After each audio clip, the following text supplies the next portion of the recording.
This meeting of the Civic Affairs Committee. We'll rip straight into it. Public forum, there is none today.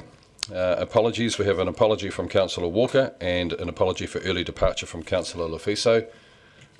I'll move that those be accepted. Seconded, Councillor Mayhem. All those in favour say aye. Against? That's carried, thank you. Confirmation of agenda. I move that the committee confirm addition or alteration. Seconded, Councillor Lafiso. Any discussion? If not, I'll put that. All those in favour, please say aye. Aye. Against? And that's carried. Declarations of interest. Members are reminded of the need to stand aside from any decision making when, when a conflict arose between their role as an elected representative and any private or other external interest they may have. Are there any changes since the last council meeting? If not, I move that the committee notes the next page. Crikey, it's long-winded, isn't it? Sorry, that the committee notes the elected members' interest register attached as attachment A, and B confirms the proposed management plan for elected members' interests. Second to Councillor Lafiso. Any discussion? Not, I'll put that. All those in favour, please say aye. Aye. Against? That's carried. Confirmation of minutes. This is the Civic Affairs Committee meeting 21st of May 2024. I will move that the committee confirms the public part of the minutes of the Civic Affairs Committee meeting held on the 21st of May as a correct record. Do I have a seconder? Deputy Mayor Lucas, thank you. Is there any discussion? If not, I'll put that. All those in favour, please say aye. Aye. Against? And that's carried. Thank you. Item number 6, actions from resolutions of Civic Affairs Committee meetings. So I'm going to ask Mr. West if he would like to speak to this. No, I'm happy to take questions. Okay, so questions, councillors?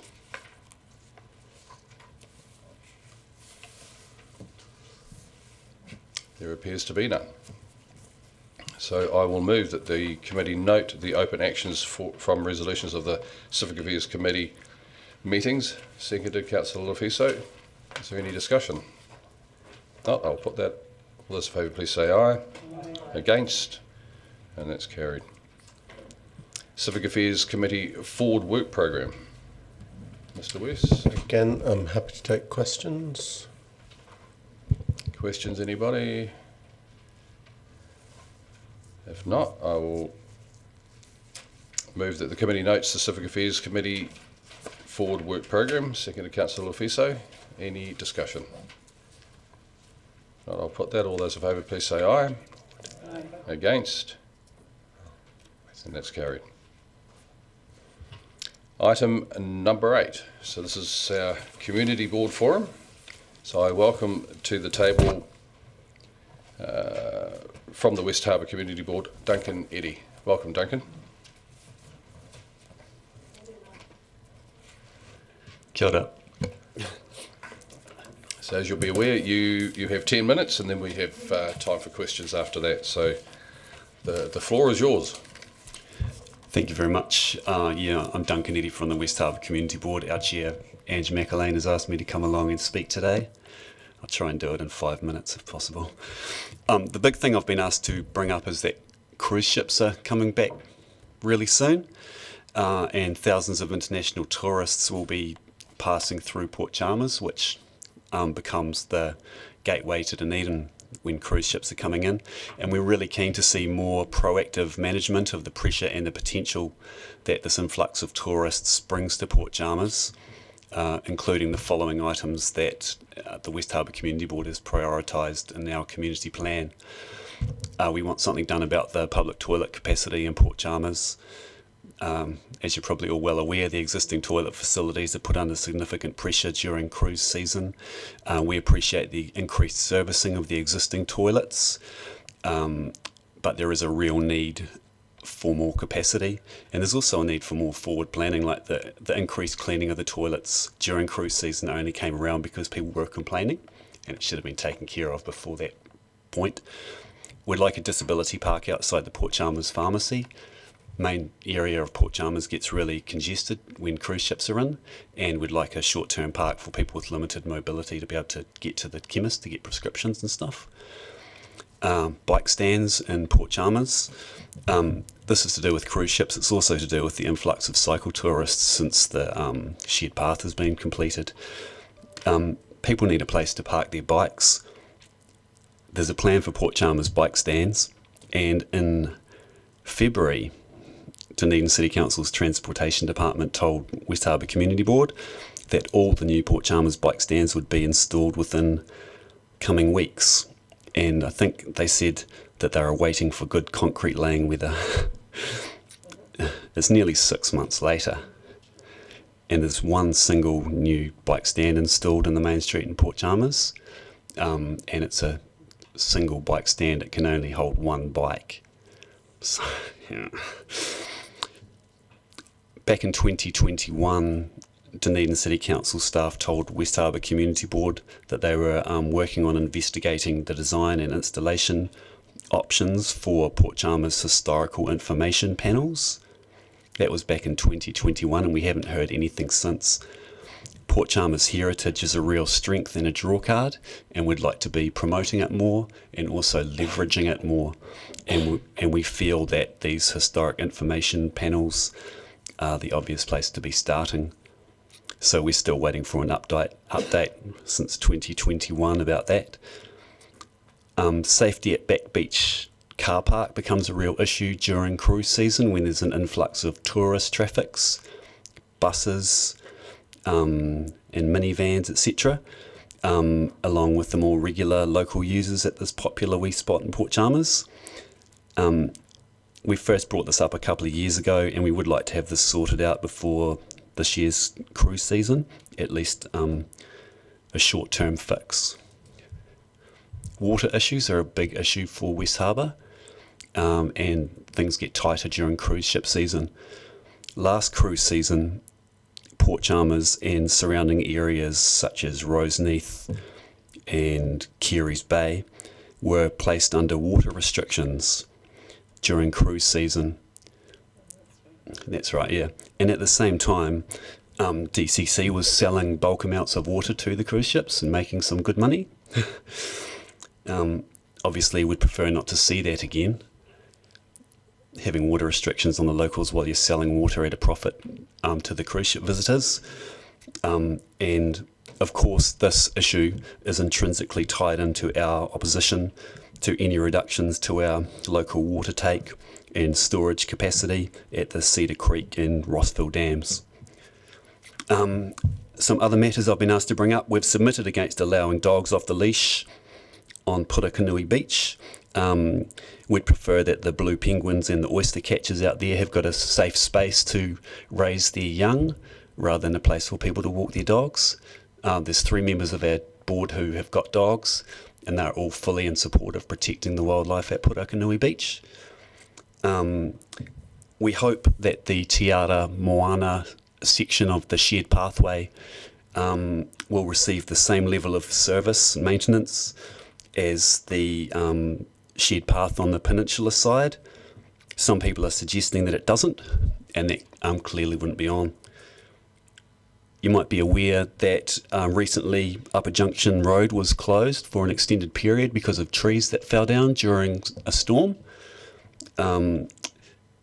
Basically, a stitch in time saves 9, and we've identified a number of areas where there's old pine trees, massive old macrocarpa trees that are unstable during extreme weather events, and we'd like council to deal with this matter proactively rather than having to respond after the fact. Communities get isolated when trees fall. It's real messy and real expensive, so hopefully it'll be cheaper and save money in the long run to tackle this before the trees fall.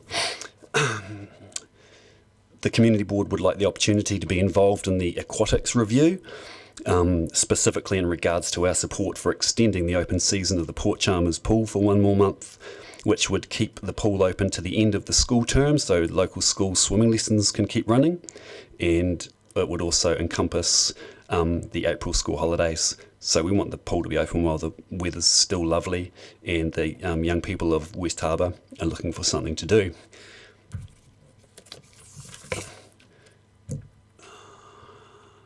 the final thing I'm going to bring up, the perennial thing from the West Harbour Community Board, is toilets. Yeah, you might have heard this from us before. St Leonard's toilet is where I'm going to start. The permanent St Leonard's toilets were scheduled for completion in 2023-24 financial year. They're overdue. That's okay. We understand why, and it seems that the Portaloos are doing their job quite well. However, when the DCC consulted on a public toilet plan a few years back, St Leonard's toilets did go to the top of the list and did get the most public support.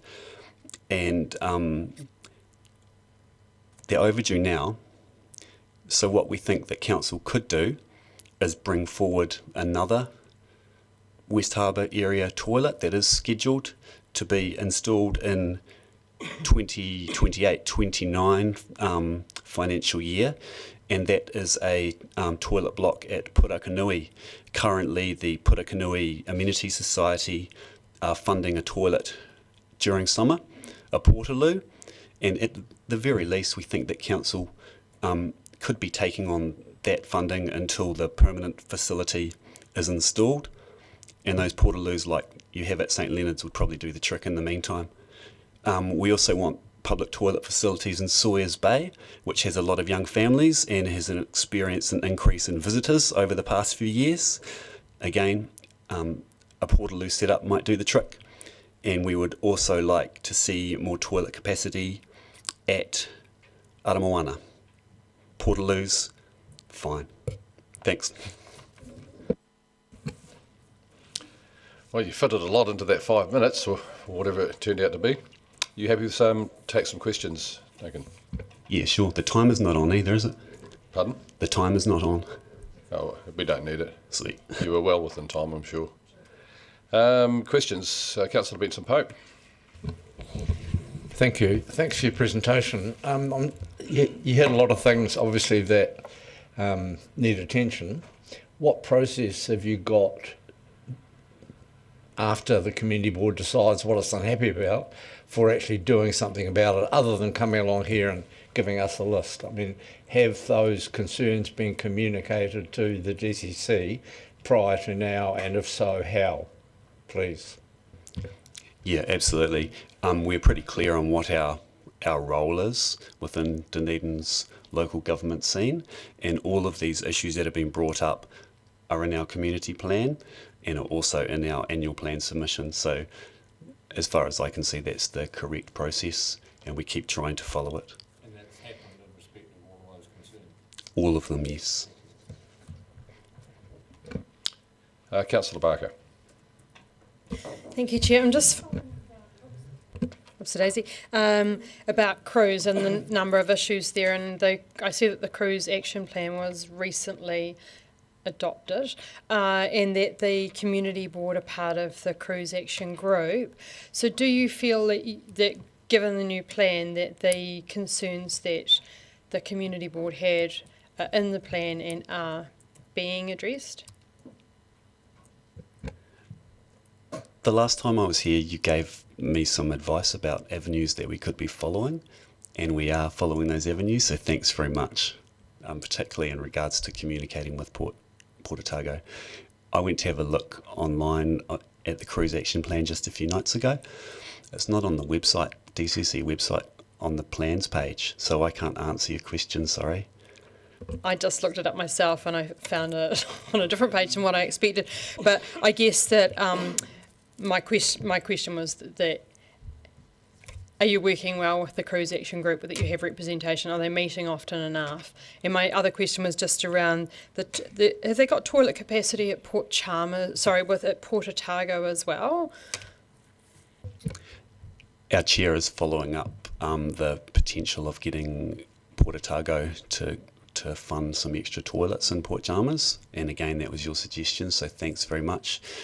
And all I can tell you about the cruise action plan is that I believe our chair and our deputy chair have reached out and communicated about this, but I can't give you any update about it. Yeah, thank you. Councillor Mackey. Thank you, Chair, and thank you, Mr. Eddy, for your presentation. I just wanted to talk about the cycleway. Do you think that the rubbish bins are being monitored a little bit better. That was one of the major. Not that I'm aware of. I still see people complaining about it a lot, and unfortunately when the rubbish bins get full, the rubbish blows out onto the road and blows into the water, which is one of our most precious assets. And the request for toilets at Sawyers Bay, is that also connected to the popularity of the cycleway? Yeah, that's part of it. But probably the main thing is that there's a lot of young families living in Sawyers Bay now. Yeah. I don't think we've taken ownership of the cycleway yet, but another thing that you didn't raise that has been raised at our meetings and by the local authorities is around safety markers like rapid numbers all the way along the cycleway. Do you know about that, Duncan?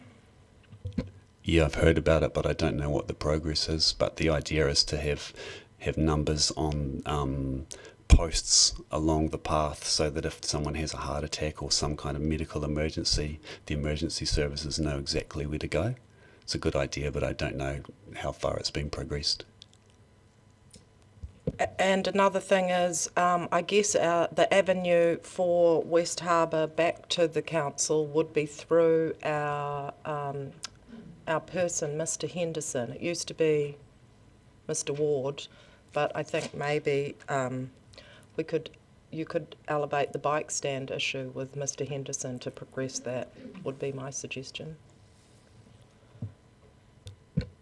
Yeah, well, I don't really know what to say because there is a plan and there was good consultation with the plan, and back in February we were told that all those bike stands would be installed within a few weeks. So I don't know if we need to go up in the bureaucracy. I think we just possibly need to get some contractors to do the work that they've been asked to do already.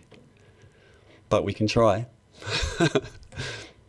6 months later, no bike stands. The businesses aren't happy about having bikes put on their front windows. People are biking down the main street on the footpath. And I think that if there was bike stands in strategic places, which there's supposed to be, people would park their bikes there and they wouldn't be biking on the footpath and creating a danger for locals. Yeah. Councillor O'Malley. So I guess I was going to ask the same question. So I guess the answer is you're not using your senior staff member to communicate back on things that are delivering late. Is that correct? I've asked. Okay. Two things I want to clarify from your presentation. You asked for disability park outside the pharmacy. Do you want a disability park or a 5-minute park? Specifically a disability park.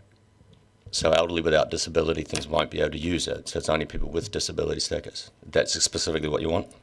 Well, yeah, that is what was requested, and we don't really have parking time limits enforced in Port Chalmers. So I think if you had a 5-minute park, a lot of people would be using it, whereas if you have a disability park, it's a bit more specialised, a bit more clear. Okay, cool. And then again, your senior staff member will be able to deal with that. My question about your commentary about the city selling cruise ships water for profit. Are you actually saying that you believe the city actually took water from the towns to sell to the cruise ships for profit? I'm aware that the cruise ships have an arrangement to get piped water that they pay for, and at the same time that those cruise ships were docked in Port Chalmers, we had water restrictions placed on the locals. I want to clarify your point though, because I actually came very close to calling a point of order on that. Are you actually accusing us of making profit and not supplying to the town? Yeah, from what I'm aware of, we had water restrictions on at the same time that you were selling water. Now I have to call a point of order. I believe that's an inaccurate statement, and I'd like a ruling on that if you don't mind, Mr. Chair. Just a moment.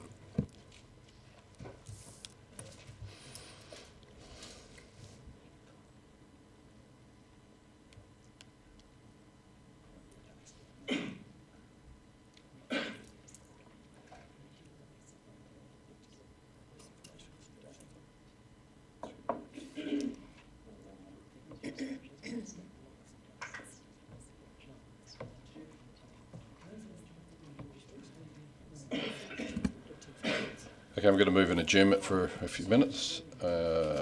seconded Councillor Fiso. All those in favour, please say aye. Aye. Against, that's carried. Thank you.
Councillors, I'll call this meeting back to order. And going to refer to the Chief Executive. Thank you, Mr. Chair. And just, I have Mr. Ward here, who will be able to answer this question with far more knowledge than me. And just so you're clear, Dave, I'll say allegation has been made that when water restrictions were in place for the communities of West Harbour during the last summer, the city profited from that by still continuing to sell water to the cruise ships. That would be a fair assessment, I think, of the point that the community board made, and so I'll throw it to you to provide the facts. Kia ora, Chief. During that period, when the restrictions were put in place, we immediately contacted the port, and as I recall at the time, they were immediately understanding, considerate and respectful, and instructed not to take any water during that period. In fact, to have any cruise ships or other vessels to be filled elsewhere during that restriction period.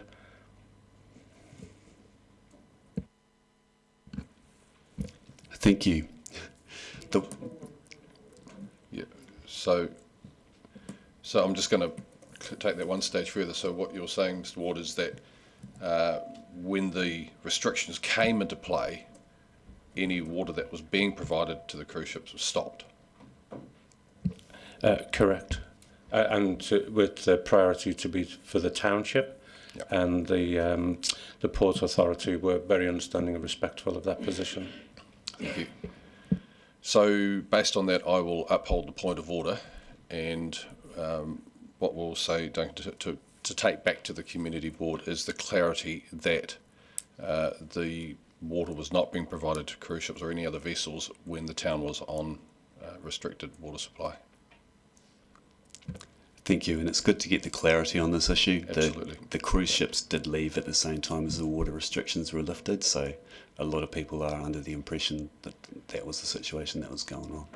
Okay, so we've got that clear. That's great. Thank you. Councillor O'Malley, anything else? Yeah. And so we go to Councillor Hurlan. Thank you. Just a couple of things. I wonder, in the cruise plan, are you raising the issue around the bus again? Because I certainly know at the end of the last season I went into Georgia Guild to have a wee look, but I struggled to even get in the door. It's a shop that's along George Street, and there was about probably 40, maybe 50 people standing outside their door. And when I finally got in through all the thongs of people that were from the cruise ship, I couldn't even open the door because they were right in front of the door. But anyway, she said she has that in cruise season every single day.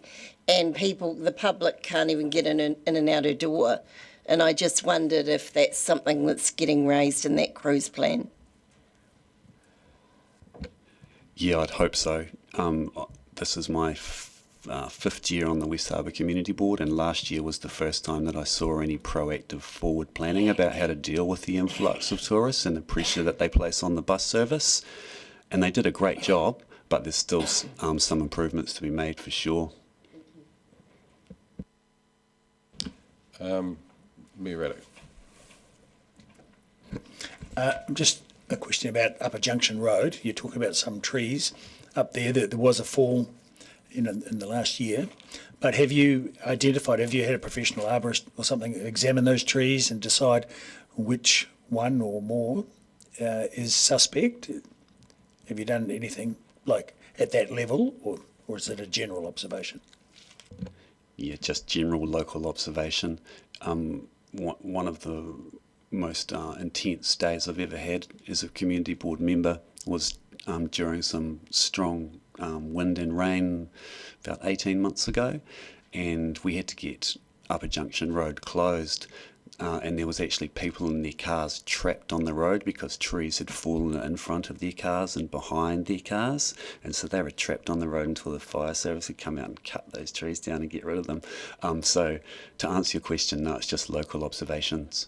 But local observations are pretty valuable, and they can save a centralised authority like Dunedin City Council a lot of money, but sometimes they're a bit dodgy, slightly untrue.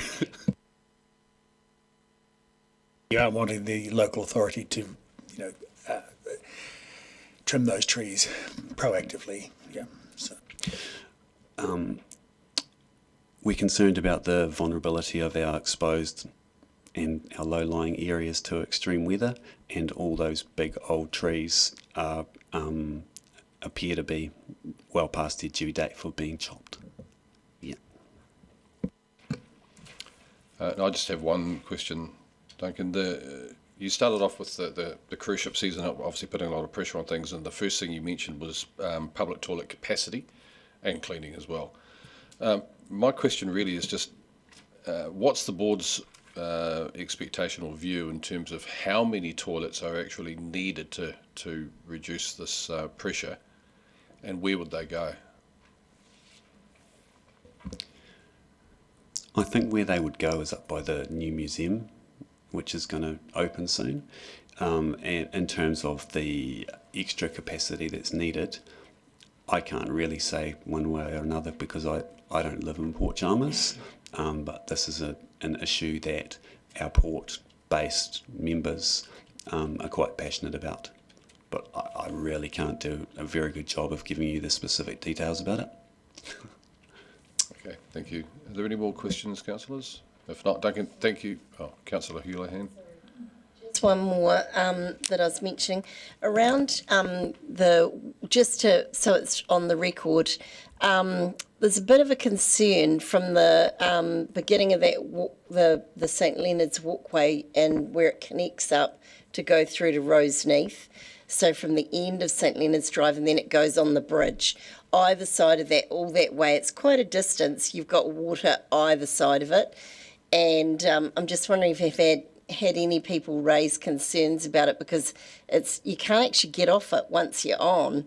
There's nowhere to go onto the road because you've got water either side. So if you have a fall, or if you need to go to the toilet, or if there's quite a few reasons why you may need to get off. For example, if you took a wrong turn, you're stuck. I mean, you can obviously walk off, but it's quite a distance without any way of getting off. On a area, if it's got a footpath under, either side, you can jump the fence, but if you jump the fence there, you're in the water.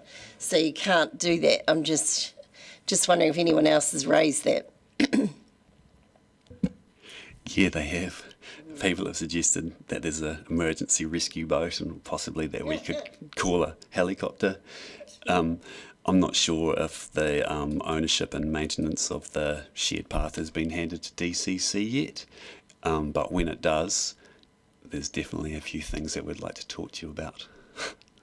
Thank you. Thank you, Duncan. Thanks very much for your time and your presentation and highlighting a few things that we needed to correct in terms of perception. Thank you, Mr. Chair. Thank you, councillors. Have a good day. Thank you. Bye.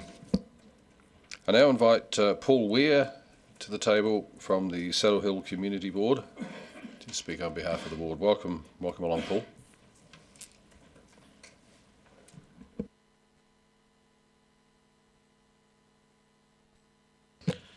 Kia ora everyone, and thanks for having me. Sorry, I'm straight off night shift day, so I might be a bit mumbly if I fall asleep just on a chair over there. But anyway, yeah, once again, thanks for inviting us along. It's always good to come and talk. Things I start off with, Saddle Hill Community Board, things that are working really well. Our youth ambassador, we just had Charlotte O'Byrne and Elsie Carline. Charlotte has been at New Zealand Swimming Champs and New Zealand Surf Life Saving Squad, and she's been away performing. She's done really well. And Elise Carline, she's come back from China with the junior tall ferns. She did very well there, and she's been selected to go to Stephen Adams camp as well in Auckland, which is great to see that their local youth, doing well, and we're there to back them. We're trying to push them do what we can for them. So it's been great, and the winter weather, it's been good to see the contractors out, grit on the roads, signs up, and been keeping on top of things. So the timely reminder this morning with the accident on the motorway. That affected our area quite a bit, quite a few delays there. So while we're talking about accidents and motorways, we put in a while ago for a speed restriction to 80 k's between Brighton and Kirribush. As you know, it's not the best of roads. I mean, I think I'd like to know sort of where that is. I know the change of government hasn't helped that, but there's been changes put in for that. I'd like to know what's happening there.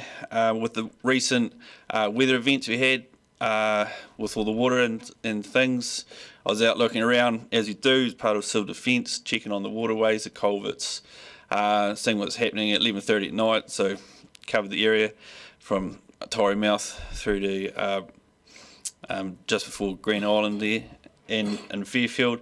And one of the things that has constantly been on our radar is the stormwater drains at Ocean View. They always come up with a problem in heavy water, depending on the tides. So we'd like to see contractors cleaning out those drains probably more often instead of getting plugged up. Taylor's Creek's another one that can back up, but once again, it's all the mercy of the sea.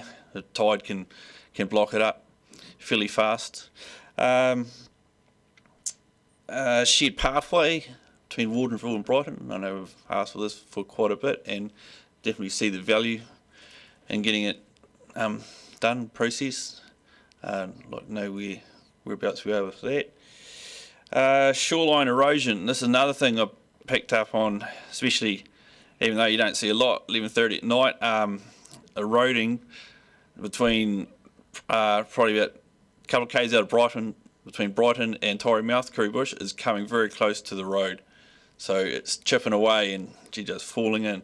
So there's a few alert areas out there that I think really need to have a good look at, especially around Kirribush. There's be a few problems there. Another thing that's been brought to my attention is McMaster Road. Now there's been a lot more subdivisions put in there, a lot more people living there. Now there's another constant thing that'll come up, especially in summer with the dust. They'd love to have it tar sealed, but I know that costs money, and that's what a lot of us don't have. But yeah, dust in their drinking water is probably the biggest issue, and they'd really love to see something happening on that as well. And yeah, contractors on that road quite a bit more, especially with the recent weather, caused a lot of ponding and flooding on Master Road. And I think that's about it from me. Thank you. Thank you, Paul. Questions? Councillor O'Malley. Thanks, Paul. Just a very quick clarification. It's Kirribush Road to Brighton you're talking about, isn't it, for the 80k speed? Yeah. Yep. I'm just going to send a message to Transport to remind them. Yeah. I'll just give you some feedback on that. I know it's question only, but the government position on speed limits has changed radically, so we're more or less back at the start again and having to go forward again, which is why there's a delay. But I'll put this one to you, back to Transport to make sure. Thanks. Councillor Gary. Thank you, Mr. Chair. Thank you, Mr. Ware, for coming along today after night shift and your presentation. I just had a question, just very mindful of the tragedy that's just happened at Riverton, crossing the bar.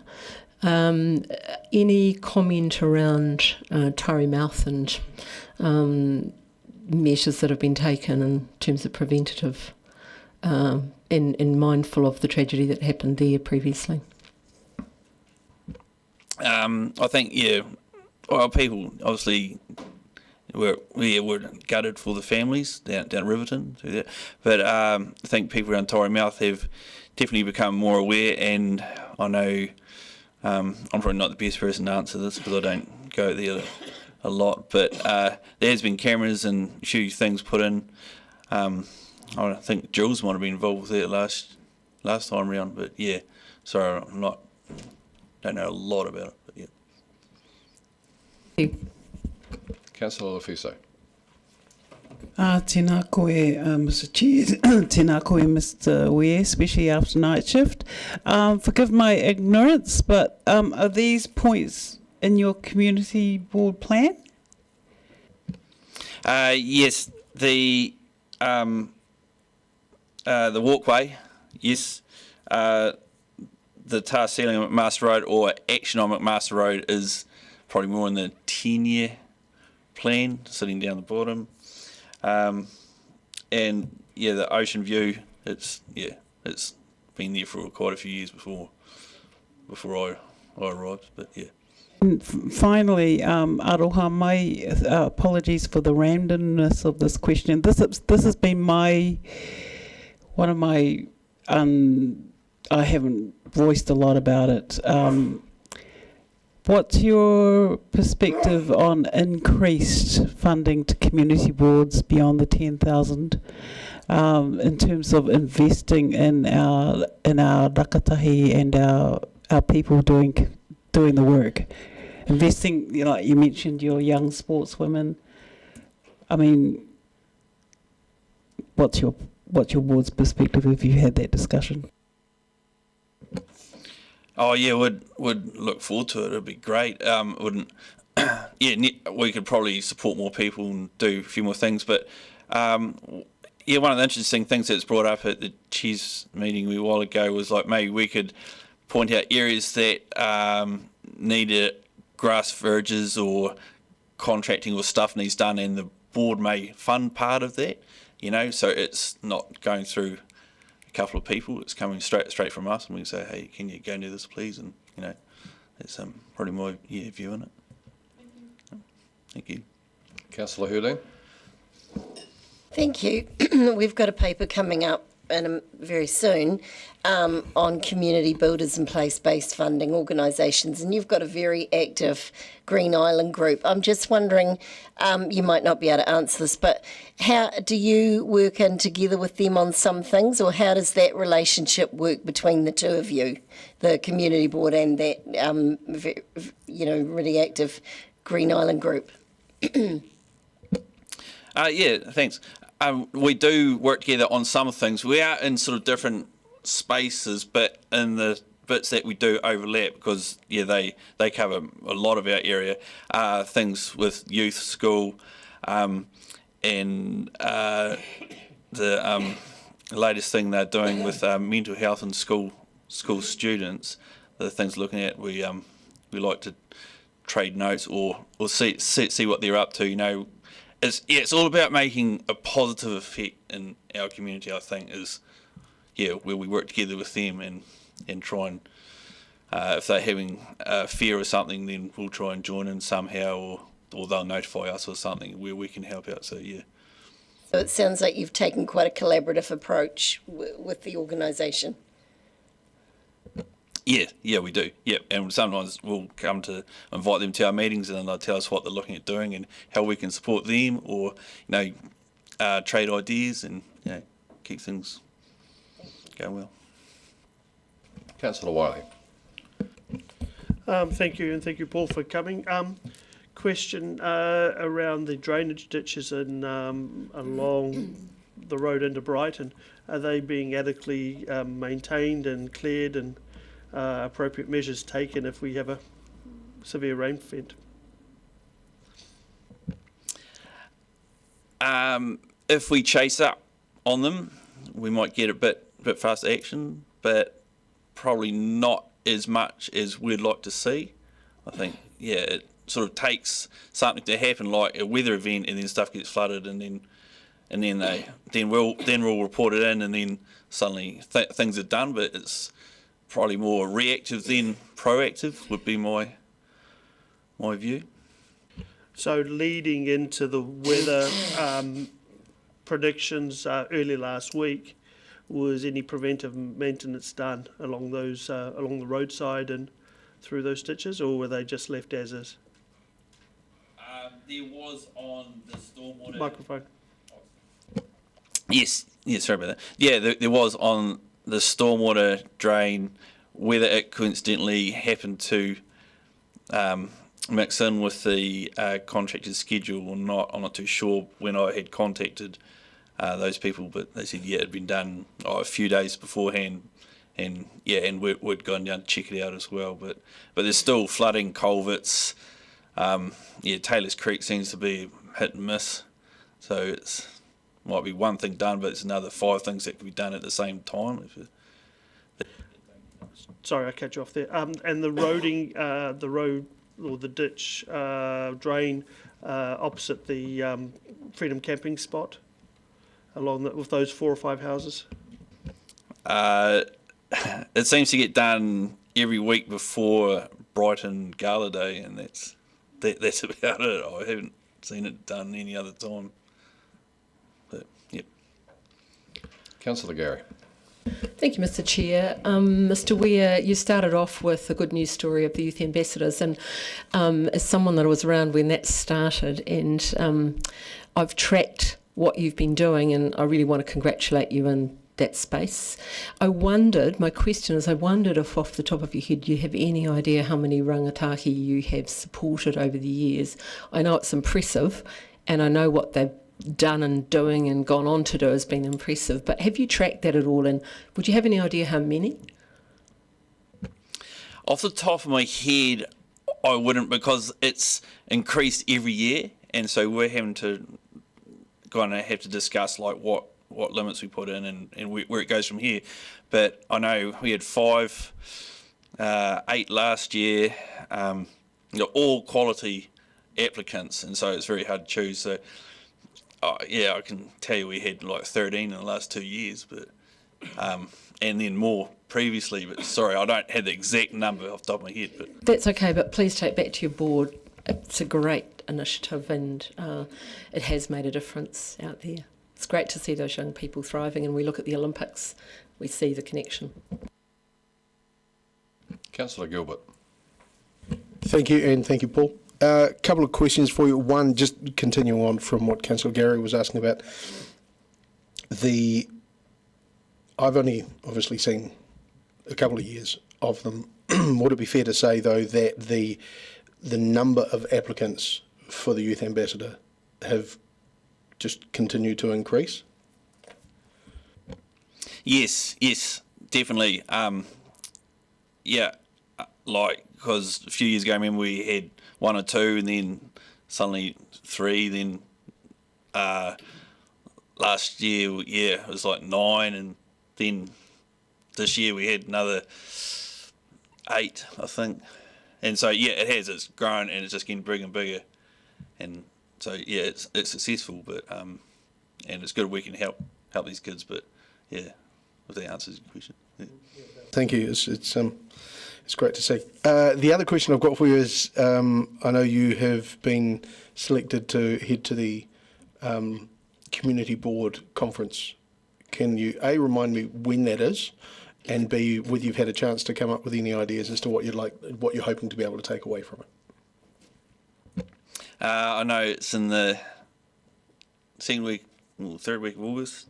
I can tell you exactly once I load up my work calendar. What I hope to take away is the other one that I've been to a few years ago, was just seeing what different community boards do and how they do it, and definitely see the positives that come out, and not steal the ideas or bring the ideas back, discuss, and like see how we can work with it, make our area a better place. And because I'm into surveying and roading, I'm looking forward to going out and see the new highway that they've put up there in Wellington.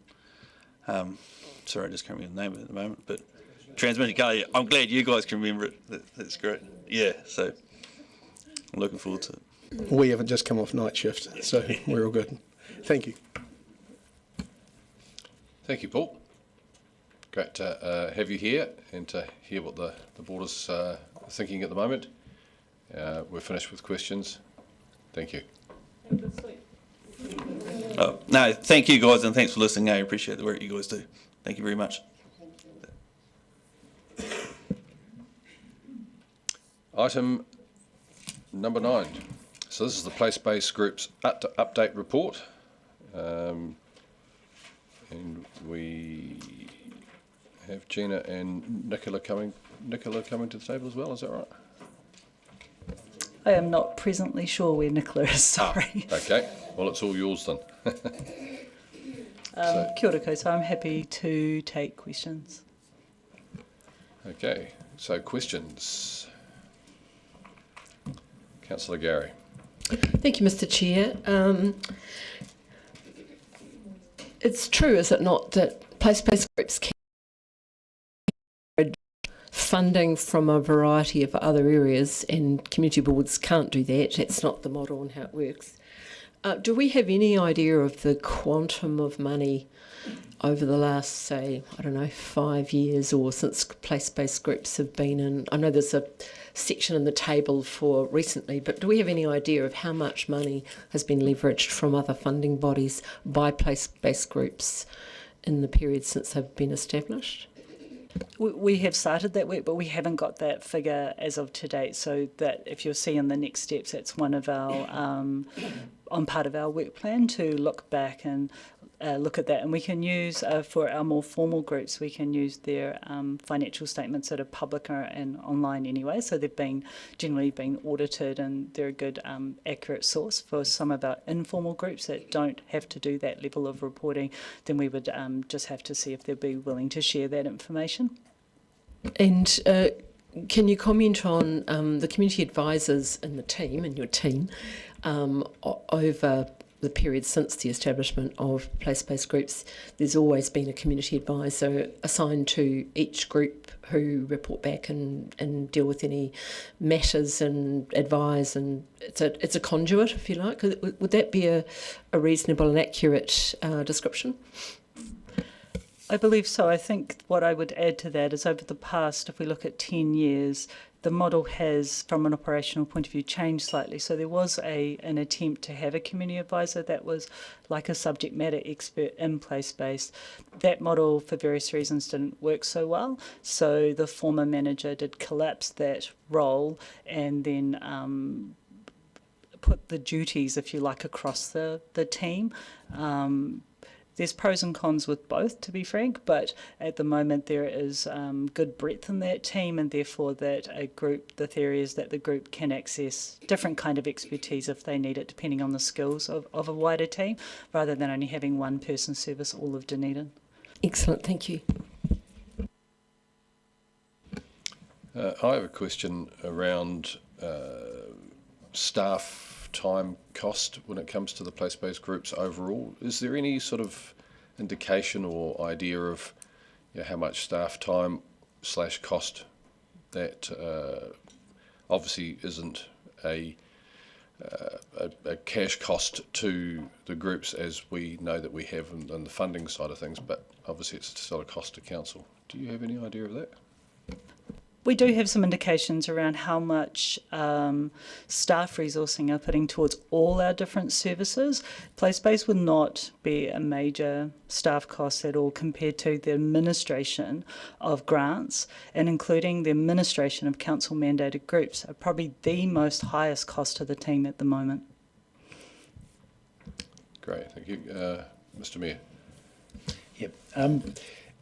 The points 18 to 21, DIA funding of place-based groups. You haven't got Dream South D in there. Is that considered to be a place-based group or a different entity? Yep, they are a place-based group, and this was really just to give an indication that when central government has different policies around their funding and how that can impact at a local level. So it was looking further back around some of that seed funding, and when Dunedin was picked as one of the 5 pilot areas across Aotearoa, New Zealand, in some ways that was a bit of a shock that they'd even think of us down here, to be honest, at that time.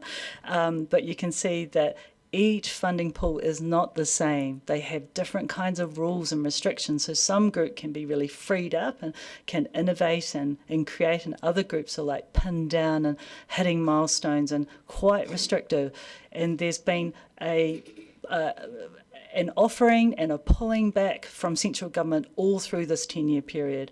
What the DCC has done through its place-based fund is basically come in as a stable foundation to allow groups to work through these kind of different policy changes in government. When we look forward for the next 10 years, we can see similar patterns of trying and experimenting.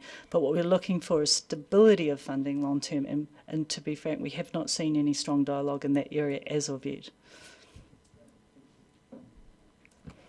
Councillor Houlihan. Thank you. Oh, I think I'm going to sneeze, sorry. Just so I can feel it coming. Okay, ready? Excuse me, sorry. This is great, this report. It shows a lot of detail in here. I'm just wondering, how often have we had these reports? Is this the first one we've had, or we've had others, have we? I just don't recall having them, that was all. Thank you, Councillor. Look, we did have more regular reporting, but from what I could see looking back, to be fair to Council, there has been a gap where the reporting hasn't been as regular as we would like. And partly to that, I mean, we can pull out the old tune around COVID, but really that was also partly to do with a change of staffing, and that the community partnerships team was without a manager for quite a reasonable length of time. Now that we're better staffed, this kind of regular reporting will now come to the Civic Affairs Committee, and our activity reporting is going to the Communities Committee. Sorry, I keep forgetting all the names of all the committees. But we've got almost a report coming out to Council every month from what I look from now until Christmas. And each of those, is it a condition of the funding that we get a report back on what that money's spent on and what they're doing with it? Yeah. That is correct. All our public money, all our ratepayer money that goes into all forms of grants, there is a requirement for an accountability report, which is a duty that is undertaken by this staff to ensure that those accountability reports are completed. And just as a reminder, it is a criteria that groups cannot apply for funding again unless those accountability reports are in. So sometimes our community groups, and this is not so much place-based, but more of our wider community groups can find themselves in a bit of a pickle when they're a small group. One person's got the duty to do the accountability report, they might leave that group, and then the group finds out they're unable to apply, but we do hold the line on that around public money. Deputy Mayor Lucas. Thank you. Following on from Councillor Houlihan, so in terms of those accountability reports, do we, or as a requirement of the funding, is there like KPIs or is there expectations that go with that funding and that we ask them to report back on? So we just have to check the language. This is not a contract. So we have to make sure that we're not contracting them. This is a grant.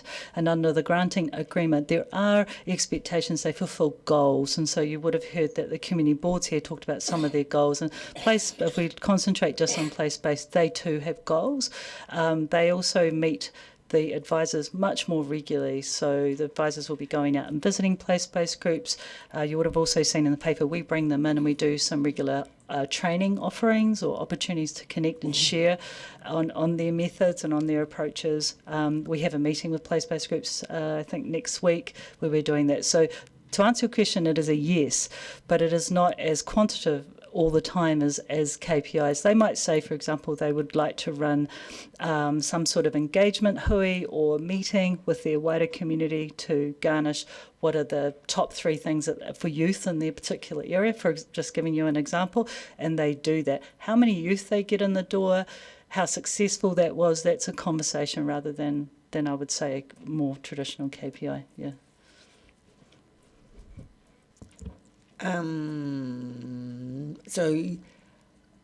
No, I'll leave that. But my other question is, in terms of the DIA report that's attached, so has DIA withdrawn funding pretty much throughout the country for place-based groups, or is it mainly their funding now being in the Hawke's Bay area? That report, it seems like those groups that they had been funding, those pilot ones, that was the end of it and there was no more funding. If I may, Councillor, I think it's just that the DIA funding is cyclical, so it's not enduring, and so it will always come to some sort of end. And what that report is trying to look at is what happens when it's finished. So that's what that report showed, was that some groups were able to continue, but a lot of them face significant challenges. Yeah. But there's no funding currently, whether that be DIA, whoever. I'm just, yeah, I know. Sorry, I didn't quite answer your question. I'm going to have another go at it. So they haven't announced that far. So there could be another round. We're waiting. And I wouldn't like to preempt where DIA is in that. They're doing a lot of thinking, particularly around their lotteries funding. They've just put out a new statement of intent for Aotearoa New Zealand. That's a very interesting read if you get a chance. So they're doing a whole bunch of new thinking around funding. I'm not sure where they might as far as I know, it's still continuing cyclical. We've yet to wait. Yeah, thanks. Councillor Lafiso. Tēnā koe, Mr. Chair, māloa pito, Ms. Huakau. From my governor's perspective, schemes like the place-based groups funding are about transformational change and equity. Do staff have a commentary on that, please?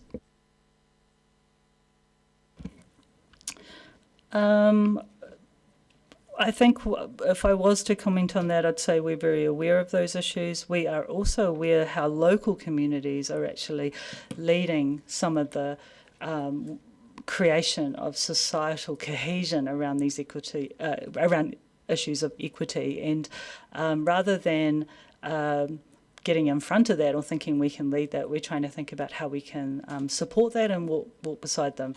One way we can do that is through potentially funding, for example, but we have to remember our funding is only ever part funding. We say this over and over again, we're part funders, and the reason we did the appendix was to show how much other funding that these place-based groups are actually attracting, and we would be very rarely a large funder, maybe for our tiny groups.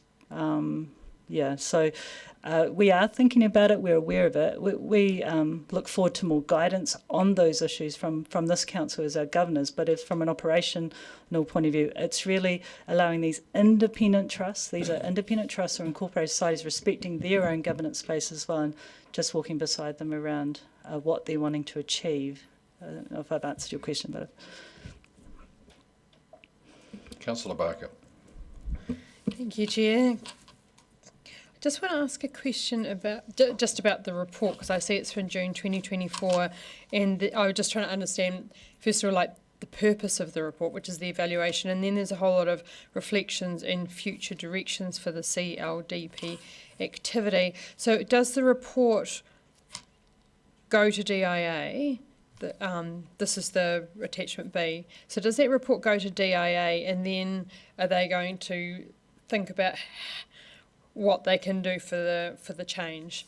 Because there's some recommendations there around providing guidance, enhancing mana whenua engagement, implementing proactive strategic planning and building community capability, and facilitating ongoing cross-community learning, which I also think is learnings that we as a city could take. So I just wonder, they've done this for DIA, so what's the next step and how can we understand and get information about that? Thank you, Councillor. We can certainly ask, and this is a report for DIA, it's not for DCC. The reason it was attached was to show that this council is not alone in its critical questioning and thinking about community-led. This report's about projects, but also community-led development. So it was just to show you that there are entities with a bit larger pockets doing some research. What they do with it and what they do with those recommendations obviously is within the remit of DIA. I can't comment on that. They may decide to not go with any of them, but just that was fresh research that we could get our hands on. We thought that might add to the information. As you mentioned before, is there learnings for us? Absolutely, and we will keep championing that. We would love to see any more information and understand what that might mean for a Dunedin context. Yeah. Because we're doing this social wellbeing strategy at the moment, and I recognise some of the conclusions and recommendations that we already had in our 11-year-old social wellbeing strategy. So would some of those pathways about supporting the community groups be reflected in the social wellbeing strategy? I guess this is another topic, but given some of my previous work within the social wellbeing strategy, we've always said that strategy is not broken, and that the original strategic priorities, I believe there was 5 of them, still hold water, and that there still seems to be a lot of support for those, and we recommended 2 extra ones, one which is around civil defence, because none of our strategies mention that, and around the community resilience. However, to your point, well, I'm not sure if we're that far in the process to get to that specific detail, but that we can make a note of that and come back to you, but I think we're just not quite that far yet because we still haven't done the engagement to test that out. Yeah. Councillor Wiley. Thank you. Going back to Councillor Fiso's question and your response to it, and then looking at points 22, 23, 24 or so on our papers, and looking at how the funding, first off, the key piece you note there is DCC is a part funder, and that's something that I think right from the get-go it was always supposed to be. But I note, and you've sort of touched on it, the service that the DCC staff provide in trying to upskill, work with the groups. But I see quite an inequity in, for example, in lotteries funding, where one group has got 14,000 and the highest was 80,000. And so I'm sort of trying to get an understanding of how we actually package the place-based groups and try and get a stronger story in face of the lotteries and other organisations. You know, for example, Otago Community Trust funded one group, but not others. And then there's other groups that are getting funding from other sources.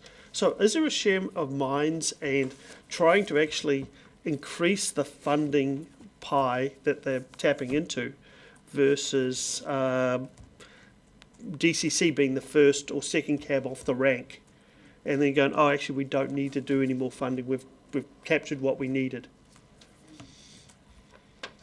If I may, I'll have an attempt at that. But I think one thing to keep in your front of mind is the different journeys that these groups are on, and they are like boxes of chocolates. They're all got their own flavours and own ways of doing things. If I can think of one group that's not on the list as a group we do not fund, but we've continued to support, they do want to continue with a purely volunteer model. They want to keep things really simple, and they want to keep things really face-to-face, kanohi to kanohi. That's really important to their ethos. Other groups want to scale up, deliver services, attract contracts, really be the provider locally. So that's one thing. Why they attract different kinds of funding is where they're at in their own journey of, in inverted commas, either development or a different word we could use perhaps. But so I think, but to take your point, is there an ability to look at something that could be shared? And there could be. We've identified that a lot of these groups are under pressures around those accountability and around measures, and we're trying to think about, well, could there be some shared measures where we all feed into and we start to get a picture of Dunedin? That's still very new work, and we don't know if we're able to do that yet, but that's something, a discussion we're really keen to have with place-based groups. And I'm sort of going to stretch this a little bit because of all the other groups and organisations around. And the key part that I look at is, for example, the Taieri group, Taieri Connect Charitable Trust. And, you know, when I look at how they've been funded and actually how effective they've been versus the community board, there's a key difference there because of actually how much money they've been able to attract up above what council has contributed, and the impact it has on the community. So when we look at, would that be a sort of a model that most groups are looking for, or are there other purposes? As staff, we have tried to offer opportunities for all place-based groups to come together and share on some of those. Whether another place-based group would look at this group over here and say that is the model we want to adopt, that's up to them. We don't necessarily say this is the only way, you'll need to evolve into this picture over here. We accept that different communities operate in different ways, and we expect them as independent trusts or independent incorporated societies or as a informal network group to have some sort of plan around what they're wanting to achieve, and then our role is to look if they have been successful in seeking a DCC grant money, then we go, well, how's that resource going to be used to help you achieve on those plans? So there are great examples in Dunedin. We cover the whole spectrum, and yes, they can learn from each other, but we wouldn't necessarily have an opinion on where groups should be if, we respect that they have their own autonomy. Different demands, different requirements. And then the part that I also look at is that any time you're actually talking about funding, is trying to find people that are very good at raising funds is a challenge. And chairing two not-for-profits, that's probably our biggest keep me awake at night moment, is how do we get the applications and how do we monitor that? Is there work around that, looking after the whole group? Because obviously what I'm getting a sense of is that a couple of these groups are very effective at that and others may not so be. In short, yes, we're always we're holding a funding clinic today at 3 o'clock for all community groups to come, and all the different funders are standing up and talking about all their different funders, and that is being led by this council. So we do offer these opportunities to offer an open door, come and hear from all the funders, see what's changed, see what you can make of it. I just want to be a little careful when some groups have been more successful. It's also a timing and a people.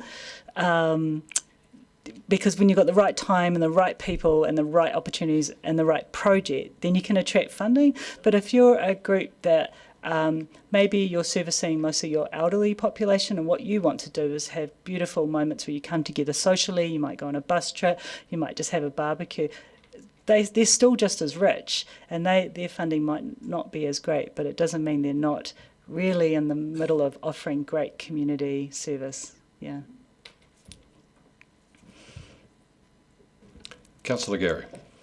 Thank you, Mr. Chair. Ms. Huakau, just would it be fair to characterise what you've just said as bespoke, and the place-based groups are a different part of the journey, each of them? Would that be a fair characterisation?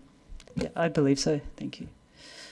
What I'm interested in, and I'm thinking in the back of my head about the hui that was held, and I can't recall the year, where an overseas person came over to talk about community-led community development and funding. 2022, my colleague's telling me, and that was around giving more responsibility to community groups and trust, and a trust relationship, which is at a different end of the spectrum to the way we seem to be going and the government seems to be going. Would that be a fair assessment of the approaches? On that, I'm unsure, because I wouldn't want to speak for government policy, because to be frank, within the granting space, it's actually, we do not have good guidance yet coming from Wellington. What we've been given is maybe hints or rumours or speculation around where it might go. But actually, to be honest, as of today, not much has terribly changed. The feeling that things are retracted is also being skewed because things have just got more competitive because we have this cost of living crisis. So where people might have been able to fundraise and do sorts of activities, these are just not really working. And so we've got a whole mix of complex things happening at the same time. But yeah, it's certainly more competitive in the wider granting scheme. So yeah. So I wanted to ask you a question around multi-year funding, because what I have heard loud and clear over the years of being on the grants subcommittee and on council and community boards is that multi-year funding is best practice and what groups have requested and needed that certainty. Is that a fair assessment? Yeah, it's a golden apple. And from a funding perspective, you always struggle with trying to be responsive as well. So when you tie up your funds for long periods of time, or maybe 3 or 5 years, then you have to. Sometimes that impacts on being as responsive if there's a community need. That hasn't. We're just waiting from this council around how we balance that. The cost to apply for a grant is extremely heavy on our groups. So Councillor Wiley talked about that with some of the community work that he's been involved with. But the cost of processing the grant is what I'm looking at my team is also just as heavy. And our team would almost do just as much work on our small grants for less than 500 as we do on our big. So we haven't quite got the methodology right, yeah. And finally, are there any other key points around current best practice of community-led community development that you would like to express? I think there's lots actually, and I think there's been some huge innovation. I think it's actually come out of this city. I think we've got some amazing, because if we're thinking just about place-based, that's being birthed with or without council, but where council's role has been is to, as I said, just be that constant and soften those ups and downs. But if you look at that appendix, it hasn't stopped innovation. Groups have gone off and found other funding. Groups have built other relationships. They've worked collaboratively. So it's never a straight road. But I think the best practice is actually sitting here in the city. And I think if we had more time or resource, we could tell some of those stories a bit better. At the moment, we're quite in the do. So, yeah. Thank you. Councillor Houlihan. Thank you. Some of the feedback I think you've possibly had as well, but I've certainly heard, is people, a lot of organisations say that the amount of time it takes to actually apply for the funding is a burden, and for some organisations and some groups, perhaps even different ethnic groups, it's almost impossible for them to do it because of a language barrier and difficulties around that as well. And that was one of the things that was raised at the workshop that Councillor Gary's referring to. I was there as well, and his ideas were quite very different. But it is so, coming back to that, is any of that coming through to, like looking at it as in changing the attitude to us people having to put their hand out and almost beg for money to actually say, okay, you're doing a service for the city, we'll give you, we're going to give you this money for this period of time. Thank you. Yes, we as staff we have been aware, and we've been certainly been keeping up to date with some of that dialogue, both internationally and more around our area between us and Australia. What I can say about that is some of those messages that were given around offering different ways of granting aren't always for council, because our remit and our legislation pulls us into certain mechanisms that we must adhere to.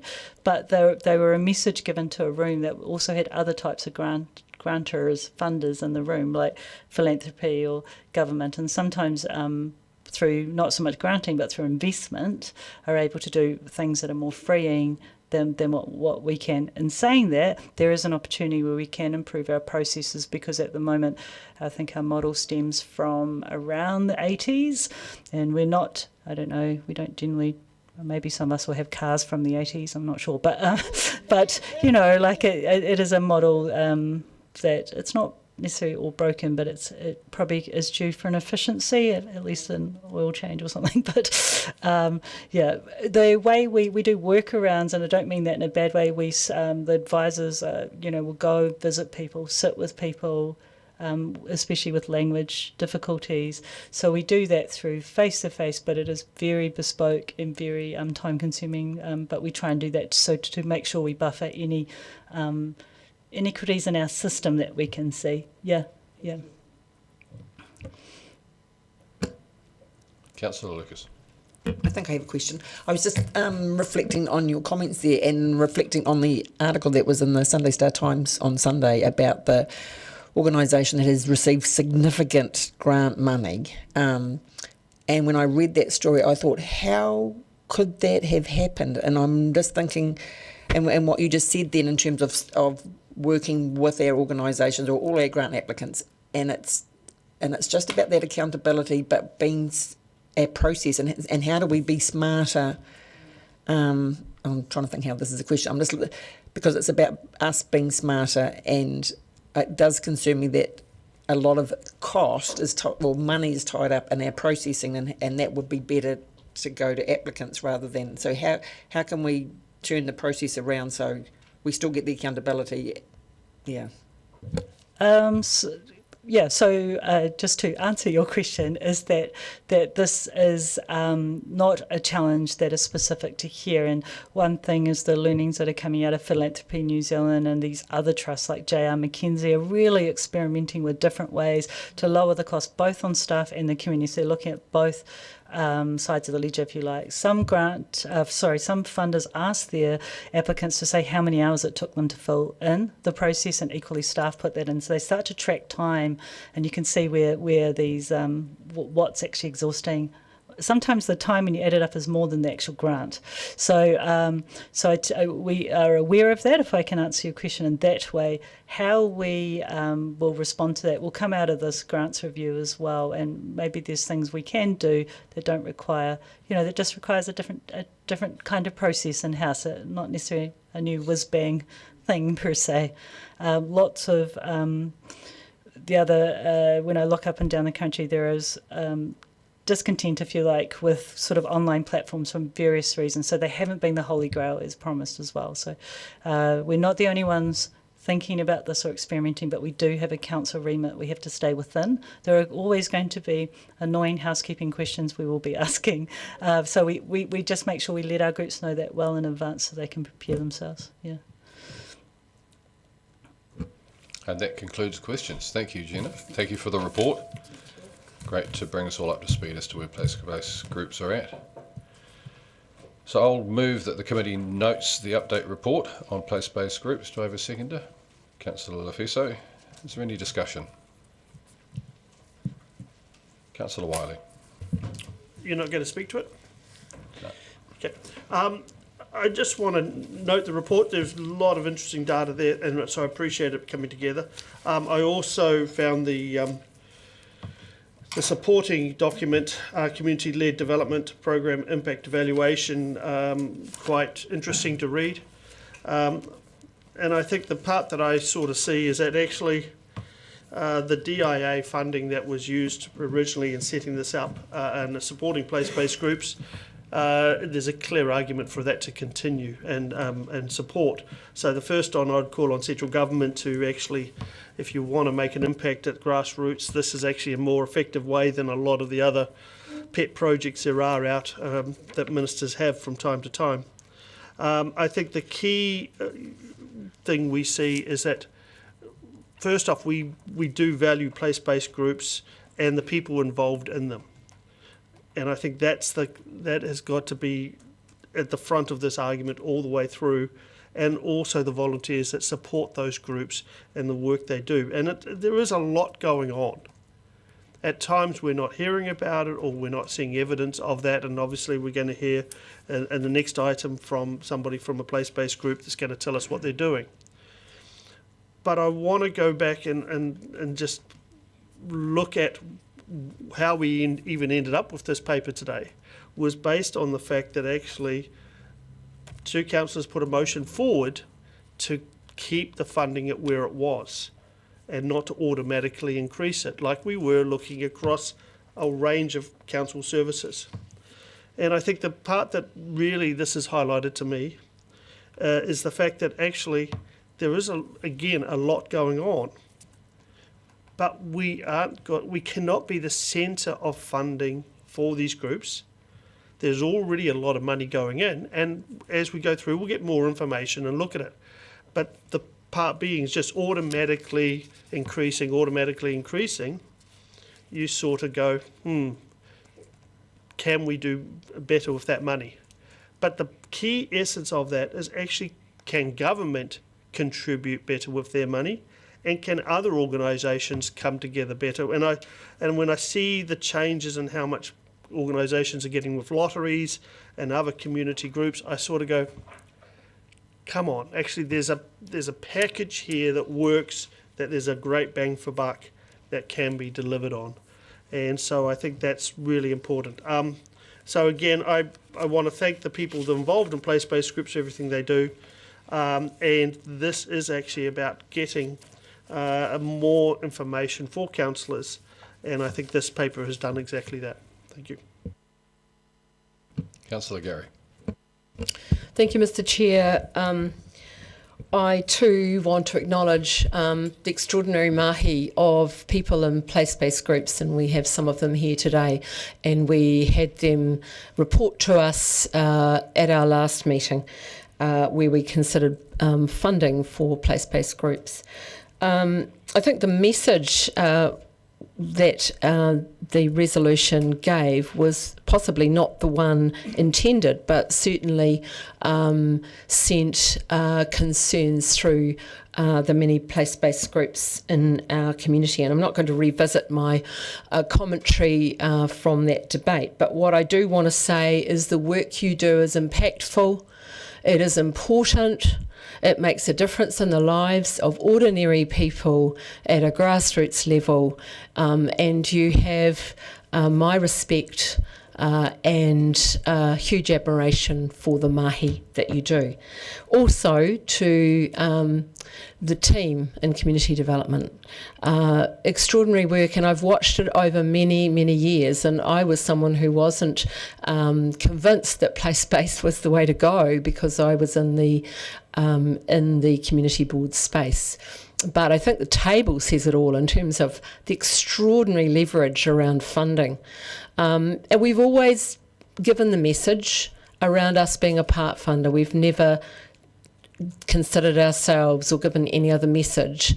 We may not have ended up that way for some of the groups, but we have always been really clear about that message.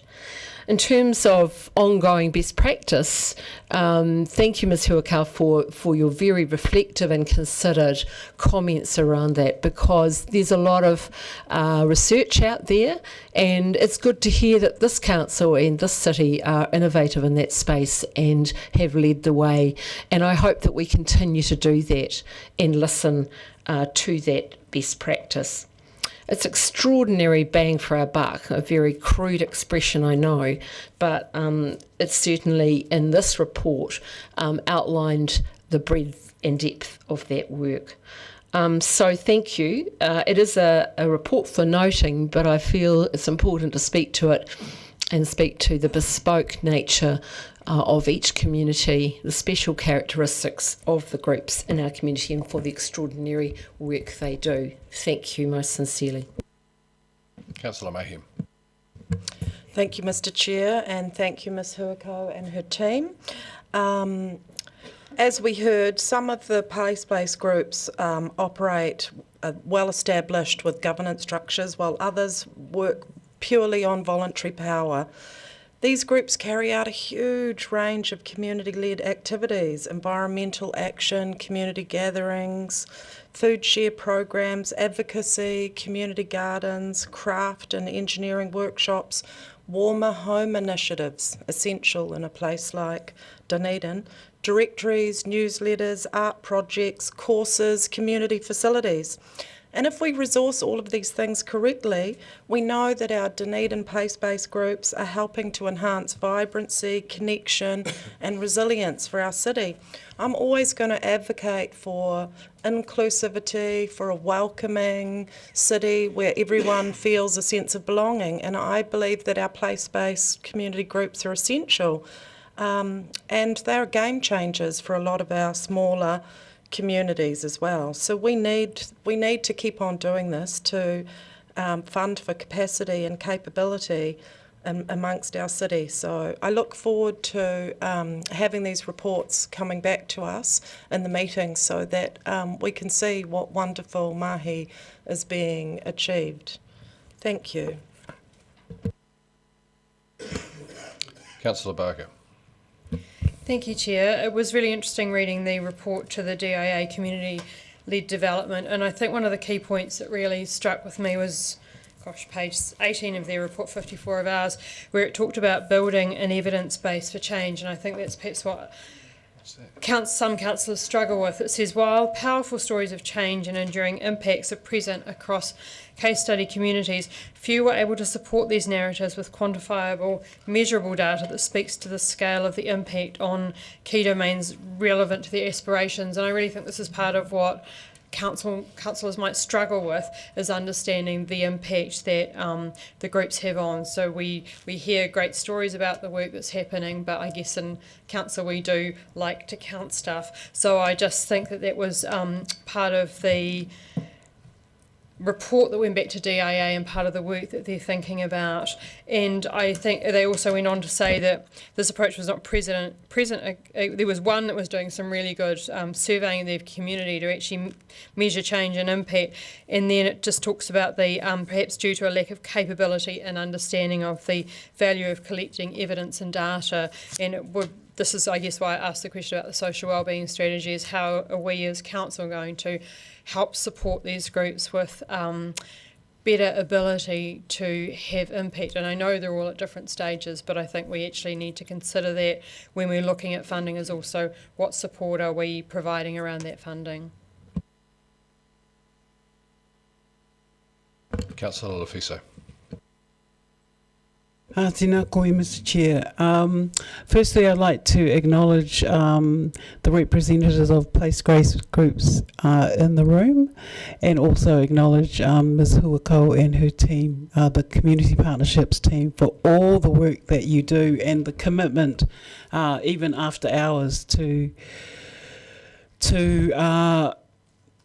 enhance and keep on developing those relationships. I think, from my perspective, and as I said, I'm about transformational change and equity, and I believe that there are some things that cannot be measured. I don't think we as governors should be obsessed with measuring in terms of what happens in community development, and I suggest that the decision that was taken on June 26th or whenever is because of largely a disconnect of our governors. You actually don't, if you don't actually have lived experience of what it is to be in a poor neighbourhood like Corstorphine or Brockville or Pine Hill, then you don't get it. And to ask questions about measurable data is frankly insulting. So I would advocate for you to actually get to know your local communities and your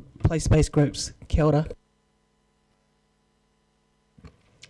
If there's no further speakers, Councillor Hurley.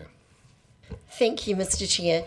I just want to say once again, thank you for this report. I think it's really good if we can get these reports regularly, and it's great to see it because it gives a lot of detail about what other funding the groups are getting and what funding they've had, and gives a bit of an idea of what they've been able to do, and we get to ask a few questions. I think it's really beneficial. I also think that what I've seen with these place-based groups is that it actually opens up a lot of opportunities for a lot more diversity in our community to be able to come together with that funding and cover a lot of areas that perhaps don't necessarily get support in our community, and through this they've been able to take action and create sort of like community ground level support. And I think certainly for any community to have support is really essential and beneficial. And I think it helps with satisfaction, helps with happiness, helps with people who are perhaps lonely in our communities. It gives them support. For people who are of a different ethnic race, it gives them support when they might feel, they're in a country, they can't necessarily speak the language, they have a lot of barriers. These groups can perhaps help them, and I think they do. As Councillor Lefiso said, for some of the groups where they've set up, for example, we had in our report the Brockville group, there's other areas that they're set up where they're helping people who are low social economic areas as well. And all of that is really beneficial. And plus, while it's good to have it going in good times, but we are in a cost of living crisis, so people are hurting, it's also these groups are going to be our core people that we're going to rely on in a time of an emergency. If we have a massive disaster, I think these place-based groups are going to become really essential because they've got to know their areas, they know the connections and the people, and if we can call them and have a database of who's the people we may may not even be able to use a phone, but if we've talked to them before and we know that in an emergency they will go around and support people in their areas, that's a huge help to us as a city. Okay, so the motion in front of us is that the committee notes the update report to the, on place-based community groups, I should say. All those in favour, please say aye. Aye. Against? And that's carried. Thank you. So now item 10, place-based groups. I invite Christy Compton, Chair, and Teresa Christie, Community Connector from the Taieri Network to speak to the committee. Welcome, ladies.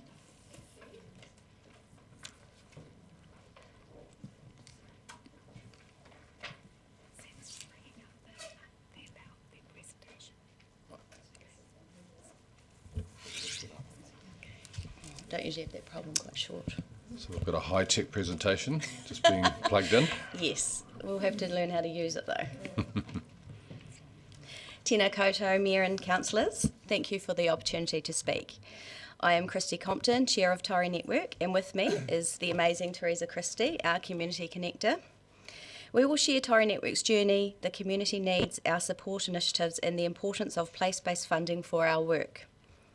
During the presentation, you'll see photographs of our activities, followed by videos of community members who value Taieri Network. Our charitable trust began with the Encouraging Safety project, which ran successfully for 3 years. In 2021, it transitioned from the Saddle Hill Foundation Trust to become a standalone entity. A working party, including New Zealand Police, local churches, business people, students and community members, aim to improve the Taieri. Taieri Network became a charitable trust in October 2021 and hired its first community connector in 2022. Our organisation is the result of dedicated individuals working towards growth and resilience in Taieri. For more about our journey, including surveys and research dating back to 2008, visit the Our Story section on our website. What did the Taieri community tell us?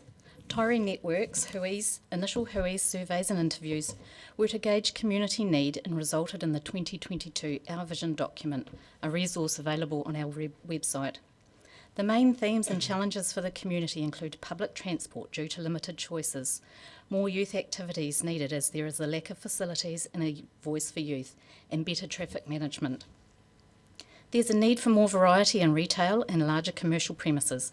Rural and urban communities suggested more resources and education are needed around flooding. When it comes to community resources, there are a multitude of community groups and organisations out there. However, a lack of awareness or collaboration is evident. This information, along with Taieri Network's 2022 community profile, have fed into the Mosgiel Taieri Community Board's community plan and submissions to Council. Clearly some of these issues fall within the Community Board's realm, so both parties put a liaison in place, which has allowed us to work collaboratively and not in competition. We have points of difference that are complementary to each other. Place-based groups are grassroots, community, connection and collaboration. Community boards are local governance, advocating for improved services, amenities and maintenance of infrastructure. Yes, there is a crossover, but with both parties wanting the best for the community, we can delegate and share the load. Hashtag better together. How do we address this need? The Taieri Network envisages a supportive, connected and resilient community for all Taieri residents. Community development requires ongoing collaboration among individuals, organisations and businesses. So we address those needs by fostering community connection and facilitation. We focus on promoting collaboration between existing services and highlighting available resources in our area without replicating them. Employing a paid community development person for the Taieri. This key role is responsible for achieving the organisation's goals and managing the Trust's various operational activities. Serving as a central contact point. We focus on community-led projects, developments and connections. We empower and encourage others to launch their projects through advice, time and resources. Regular HUIs with diverse demographics inform our direction. This continuous process underscores our unwavering commitment to community development. How did the wider community benefit from Taieri Network's activities? Excuse me. Some of the benefits are tangible and some are difficult to measure, but the real gold nuggets of community-led development are strengthening community identity, building the sense of belonging and pride in a place, visible local connection and support, as mentioned by Robin McLean from Community Builders. The following examples are but a few where benefit is evident. Taieri Network held a business succession planning event. We did a very Taieri Christmas, which enhances Mosgirl's festive vibe with a month of activities engaging in multiple demographics. We hold free school holiday activities, attracting parents, grandparents and kids, fostering conversations and information sharing. We successfully erected and dismantled the Mosgiel Christmas tree, addressing feedback from the initial hui. Annual Youth Hui engages multiple agencies to create a fun, interactive event, increasing youth knowledge and resiliency. Matariki celebrations. We installed a static display and hosted a community event with over 50 attendees, fostering a sense of belonging and pride. Cooking classes with Supergrams Dunedin taught kitchen skills and budget-friendly cooking, fostering achievement and connection among the participants. Allenton. We hosted a social function to encourage community connections, encouraging food sustainability through Taieri Edible Garden Network with seed and plant swaps, with pruning and composting workshops. Having the community connector engage with community clubs and services fosters collaboration, avoiding duplication and providing extra resources and support for existing and new events. All of this mahi supports multiple Dunedin City Council strategies. So how important is place-based funding to us? Place-based funding is crucial, primarily supporting our community connector. Without this generous support, we couldn't run the events, activities and projects shown in our presentation. The community connector is central to our efforts, mobilising volunteers, coordinating logistics and connecting with the DCC Community Partnership team for support. Strong governance enhances our work, ensuring ethical, transparent and equitable interactions. Simply put, no operational funding means no community connector, resulting in no long-term consistent community development for the Taieri. Our goals for the coming year are to maintain our current service levels. We will leverage our new partnership with Taste Nature Social Enterprise at our new location at the Taieri Arts, Culture and Community Centre at Holy Cross, and information dissemination. We recognise the need for varied communication methods. While our online presence is strong, we must develop non-digital options for less tech-savvy community members requiring additional budget. Achieving these goals will require continuous funding efforts by us, especially in the current financial climate. We truly appreciate your investment in the Taieri and in us. Community-led development starts from within and spreads throughout the community, fostering resilience and empowering people to solve their own problems. Thank you for your time and the opportunity to speak. Thank you. Well done. Questions, councillors? We actually have a video to play of some members of the community. I've just got to find that, sorry. Sorry, we're not tech savvy.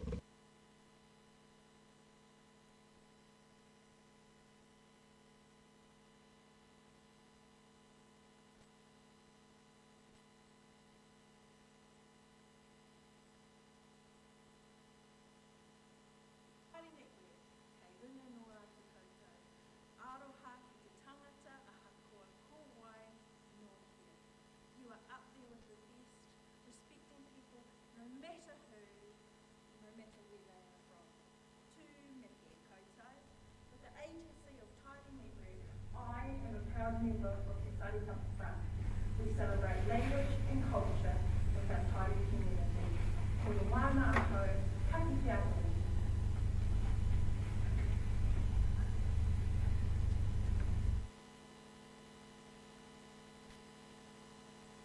Hi there, I'm Jackie Gibson, owner of Rosie's Gibson in Mosgiel.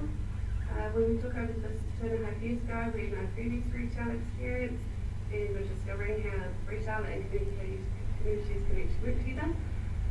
Teresa popped in to say hi one day, mentioned that we've been having some shoplifting issues and asked if she had any connections to be able to utilise other stores' knowledge on reducing shoplifting and crime in our community.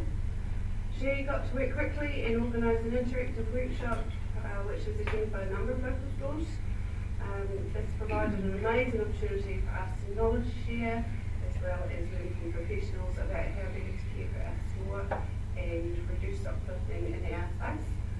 The Taieri Network has always been amazing in coordinating our annual Christmas shopping evening, and that includes a range of family-friendly activities which brings our community together to share a fun day and makes our shopping experiences a lot more fun pre-Christmas in most cases.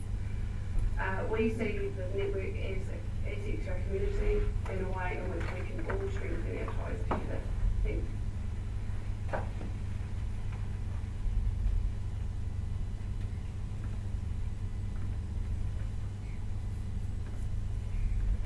My name is Michael Monroe.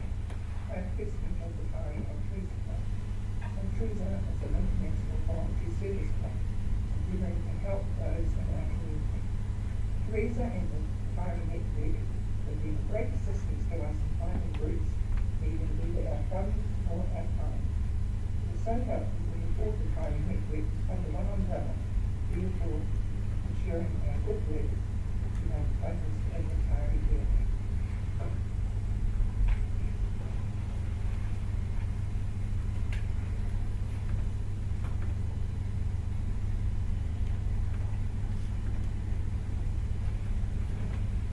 I'm Malcolm Angell. I'm a volunteer for the Taieri Network Group and Teresa Christie, the Community Connector.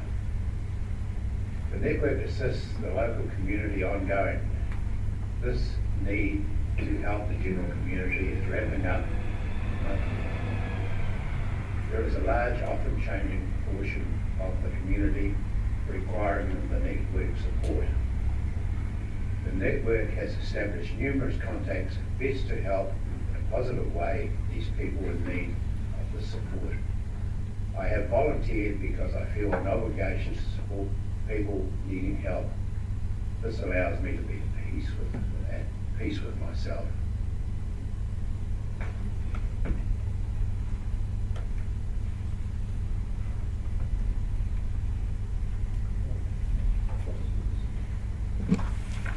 Thank you. Questions, councillors? We have Councillor Houlihan.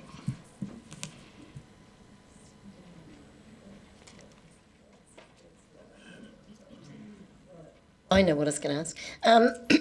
Thanks, that's really good. Would you say that you're a bit like a Main Street coordinator? Do you know that position? I work with a Main Street coordinator in Christchurch, and they used to go around and do very similar things to, it sounds like, what you're doing now, like visiting businesses, visiting, anyone connected into that community area that they're in, and helping, they were mainly around revitalising the area and bringing a bit of, I suppose, buzz to that centre? Partly, yeah. That is part of my role. When people say, what do you do? I say, well, I'm not a counsellor, and I'm not a social worker, and I'm not here to fix your problems, but I'm here to help. And it might be in terms of connecting them with someone, or if there's issues, or finding out some information. So in terms of the retail business, yeah, it was just a case of popping in before Christmas, and like she said, she was new to retail, and it's like, well, there's more than one retailer in Mosgiel, so why not let's leverage on this and do something about it. So, and turnout for that event was quite good. We had just under 50 retailers turn up, so it was really good. That's really great, because I know last term when I was on the community board, they had I was trying to get hold of the person who was running the business network there, and they really hadn't, that they hadn't really had things going for quite a while. So I think, it sounds like there had been quite a gap, I think. So that's great. Can I ask a question around structure? Because I'm a wee bit confused about this. Can you tell me, the Otipoti Community Builders, is that the name that's been given to all the place-based funding groups that have come together in our city, or what? Can you just explain what that is, if you know if that's appropriate? No, it's not. It's not part of the Place Space Group. It's a separate organisation. I think at the last council meeting, Robin McLean explained what that was. Yeah, so. Oh, I don't think she talked, but I didn't know what a group was. I just assumed it was the place-based groups like yourselves, because they come together. And is that a separate group again then? Yes, I think it's international, national. Is that right? I'm not sure. Sorry. I have no idea. Microphone. Inspiring community group. What is it called? The one that our former mayor Aaron Hawkins is now just going to be working for. What exactly is the connection to that and these groups? Is there any connection? I'm not sure. Sorry. Councillor Gary. Thank you, Mr. Chair. I believe they're quite separate, but what I wanted to say, Teresa, is last time I saw you was at the Matariki event, and I know that you had a part in that. And obviously the group's very responsive to community needs from what we saw, in a connector and a facilitator, all of those things. I've got a question around your new location, and apologies that I don't think any of us will be able to accept your invitation because we have a committee meeting, but maybe we'll see you when we come out to visit the location. What will that new location mean to you in terms of the work that you do? I think there's some good synergies between Taste Nature Social Enterprise, and there's been some occasions where he has passed over some information for a community group that was inquiring about something. So I've already had a couple of those, and I've been able to flick something over to Taste Nature as well. So the synergies are quite good there.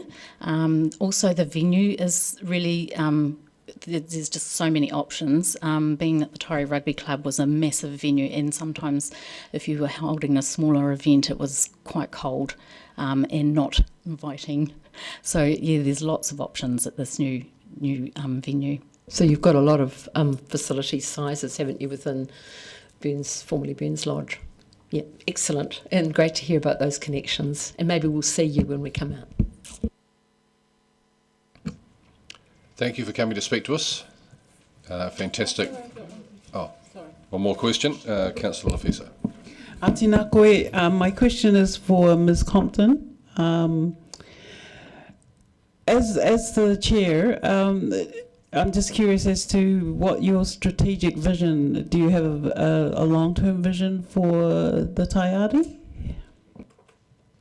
We've just completed a strategic meeting with Pulse and Hicks where we've come up with a 5-year plan for the Taieri Network itself, and that, funnily enough, is about creating more funding and having more staff in place, as we are quite clear that Teresa's 40 hours of work and a program of works is enough, and she could not actually do anything else.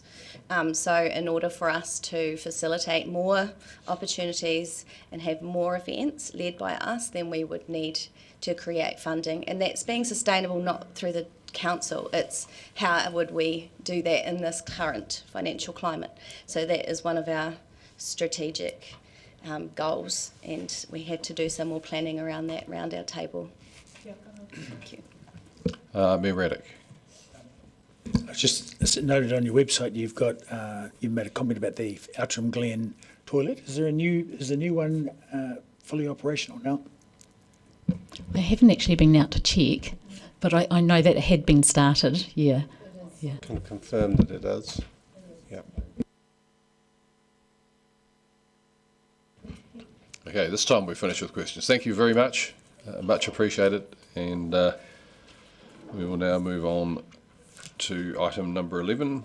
This is the DCC submission on the Otago Regional Council representation review. And Ms Sullivan's come to the head of the table, and I think the Chief's also going to contribute if required. So did you want to speak first? Just happy to answer any questions, Mr. Chair. Questions, councillors? Councillor O'Malley. Thank you, Mr. Chair. I think this is I'm happy with the actual submission. Just my question really is, we're kind of making the argument that the territorial authority boundary lines are to take into account. How do they fit with the other parts, the rest of the Molyneux and the Mulraki? Do they fit with territorial authority lines? Yes, the Dunstan takes in both Queenstown Lakes and Central Otago, but the others, Moeraki is Waitaki essentially, and Molyneux is Clutha with part of Dunedin at the moment. So it is consistent in our argument. Yeah. Correct. Councillor Gary. In regards to increasing the number of ORC councillors to 13, and the one obstacle potentially or impact would be on remuneration, but there's a mechanism for that to be adjusted. Have we got any sense from just informal, perhaps CEO to CEO type of conversations, whether there is an appetite for that? Do we have any kind of feedback at all?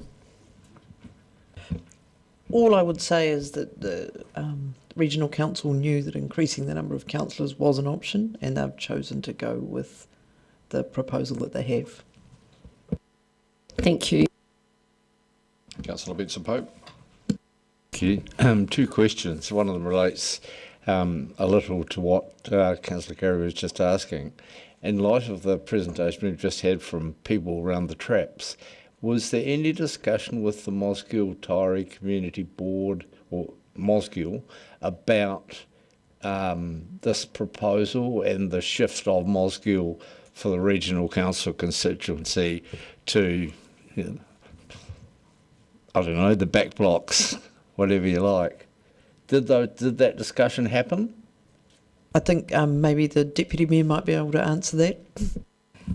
Yes, I could probably answer that. There was a email conversation and there were differing views amongst the community board, and I think the community board have chosen not to put a submission in because we had widely differing views. Thank you. The second question is, much in all as the scenario 2 does progress with the Mosgiel alienation, so to speak, it seems to me to be a much better, increase aside, a much better solution to a boundary and a logistical problem. Did this, what gave rise to this scenario? Can you tell us? It was which scenario, Councillor? Table 2, scenario 2. 13 members, but the Dunedin population being Dunedin only.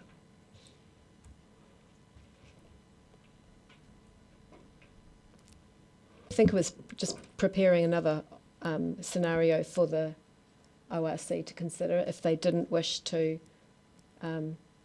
move the boundaries, but to show that they had options to consider as part of their. Yep. In drafting the submission, councillors, we tried to capture the feedback from the workshop that we had, but at the same time, rather than just present obstacles for the ORC, we were trying to provide other things that they might like to consider that gave a potentially good outcome for the city. Mr. Mayor. Yes, do we know what are the reasons historically why Mosgiel has been included with Balclutha? I think it relates back to 1989 and reorganisation. And a lot has changed since 1989. If you think of Mosgiel, and I don't know Mosgiel well from 1989, but it was a far smaller area than it is now, and it wasn't nearly as integrated with the city in 1989. It probably was more of a rural support town. When you look at it now, it has significant growth, and it really is part of the greater urban area of. It does strike me as a complete aberration that it's not part of Dunedin. So, I mean, this is just redressing an historical, I suppose, artefact that has outlived its usefulness. So surely we should be changing that.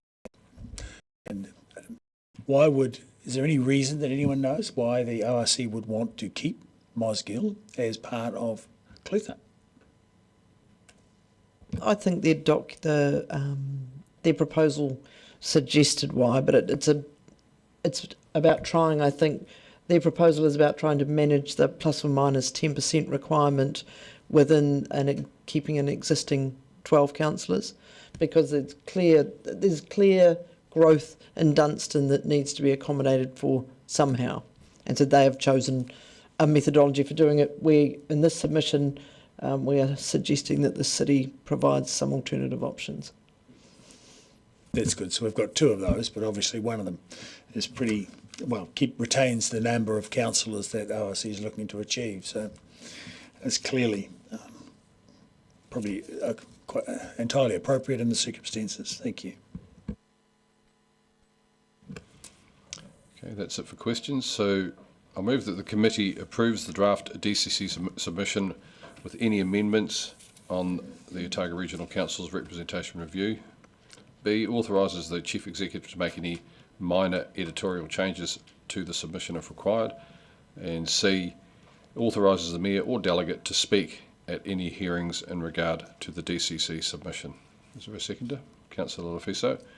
Any speakers? Councillor Vincent Pope. Thank you, Mr. Chair. I'd like to congratulate the staff who came up with the submission. I think while it doesn't provide me with solution to the issue of Mosgiel being alienated, that it's fair to say historically that Mosgiel has been used as an electoral boundary pawn for decades, moving around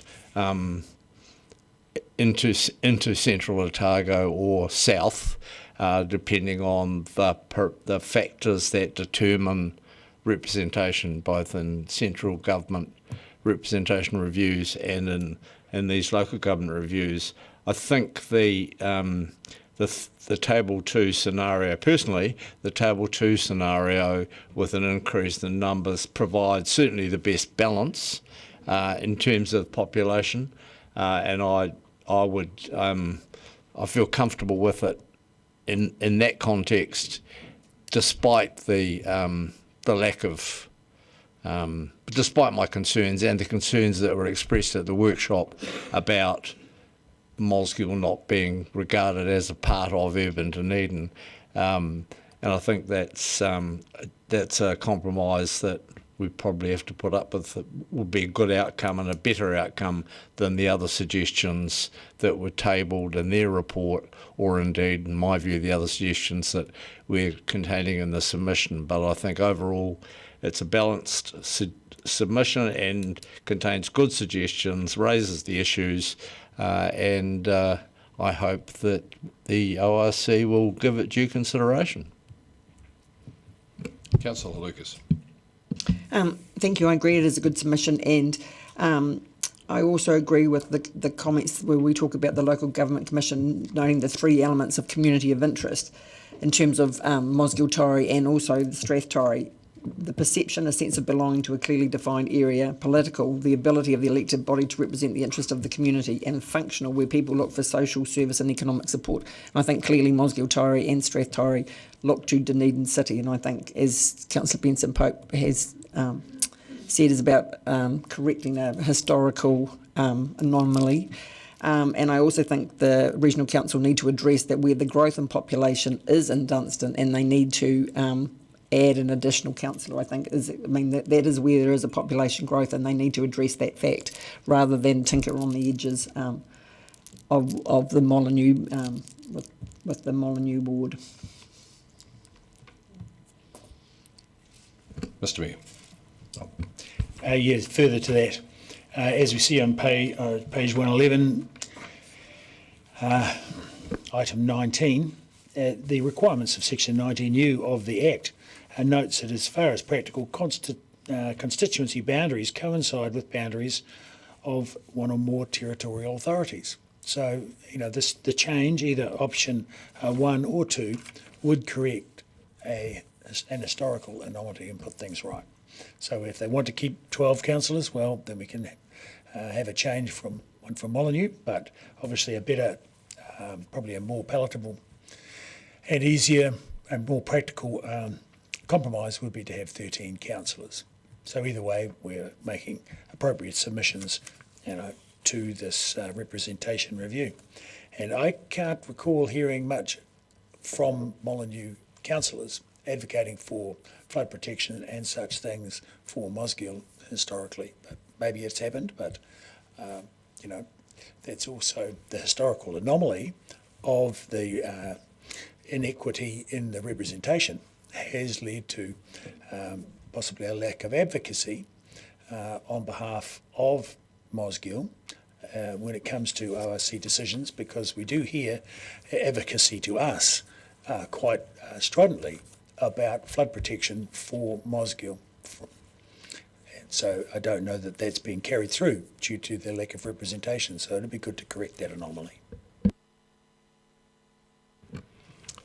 Okay, that's the end of speakers, so I will put the motion. All those in favour, please say aye. Aye. Against? And that's carried, thank you. Item number 12, amendment to local government members 2024-25, determination 2024. Any comments? Do you take any questions? Very straightforward, councillors. Are there any questions? If not, Councillor Vandervis has moved that the committee notes the local government members 2024-25 amendment determination 2024. Seconded Councillor Gary. Are there any speakers? If not, I'll put the motion. All those in favour, please say aye. Aye. Against, and that's carried. Items for consideration. No, there's none. So I declare the meeting closed, complete at 12:08. Thank you. And 1 o'clock we have Customer and Regulatory Committee. So there is a lunch break. Thank you all.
I will open with a mihi whakatau. Whakatau mai te wairua, whakawātia mai te hine naro, whakarati mai te tēnei kia I e ngā mahi e. Settle the spirit, clear the mind, prepare the body to achieve what needs to be achieved. Yes. Right, for public forum, we have no public forum today. So apologies, we've received 2 apologies from Councillors Lafiso and Walker. I move that the committee accepts the apologies from Councillors Lafiso and Walker. Is there a seconder? Thank you, Councillor Wiley.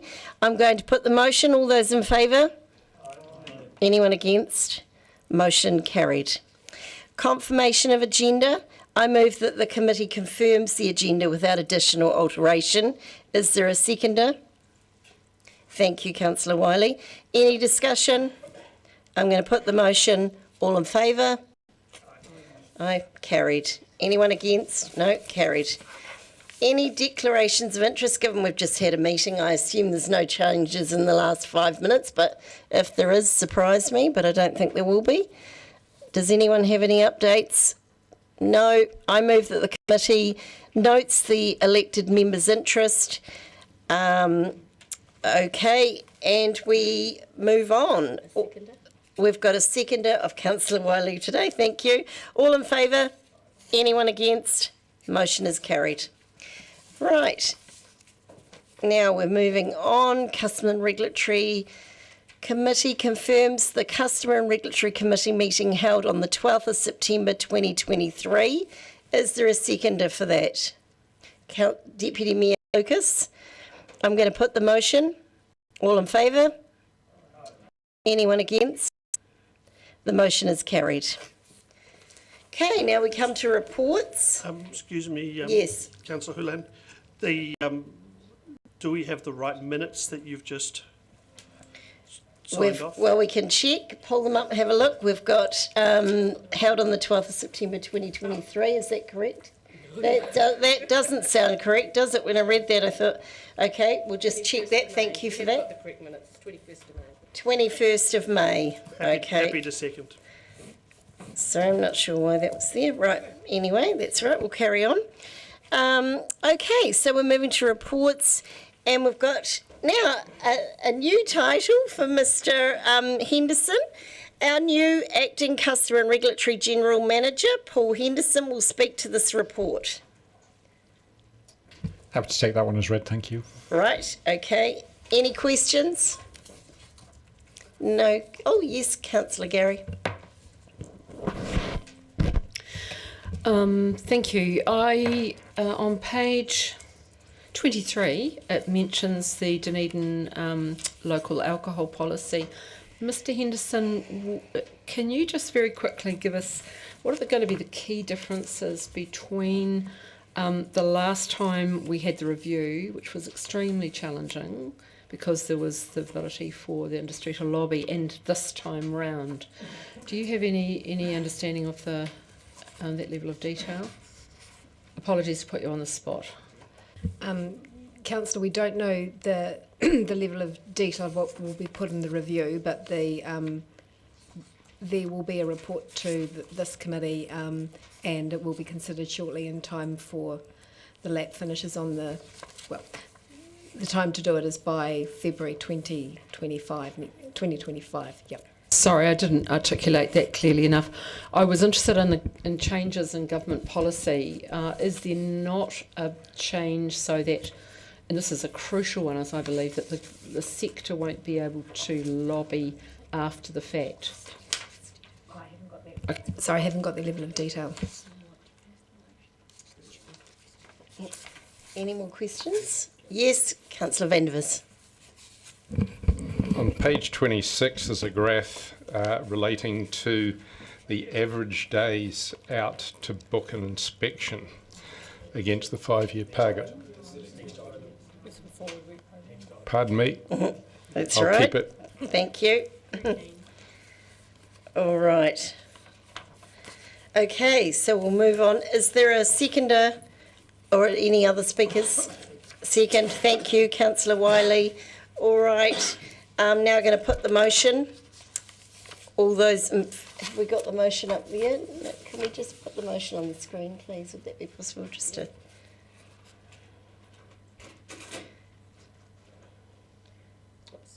I haven't put that one on because it's a noting report. Sorry. Oh.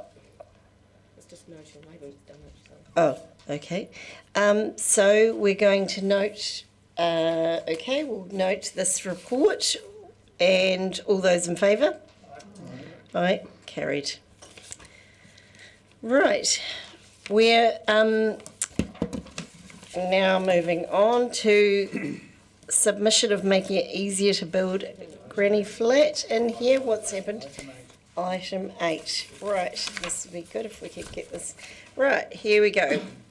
We're going to welcome you again. All right, yeah, that'd be lovely, thanks.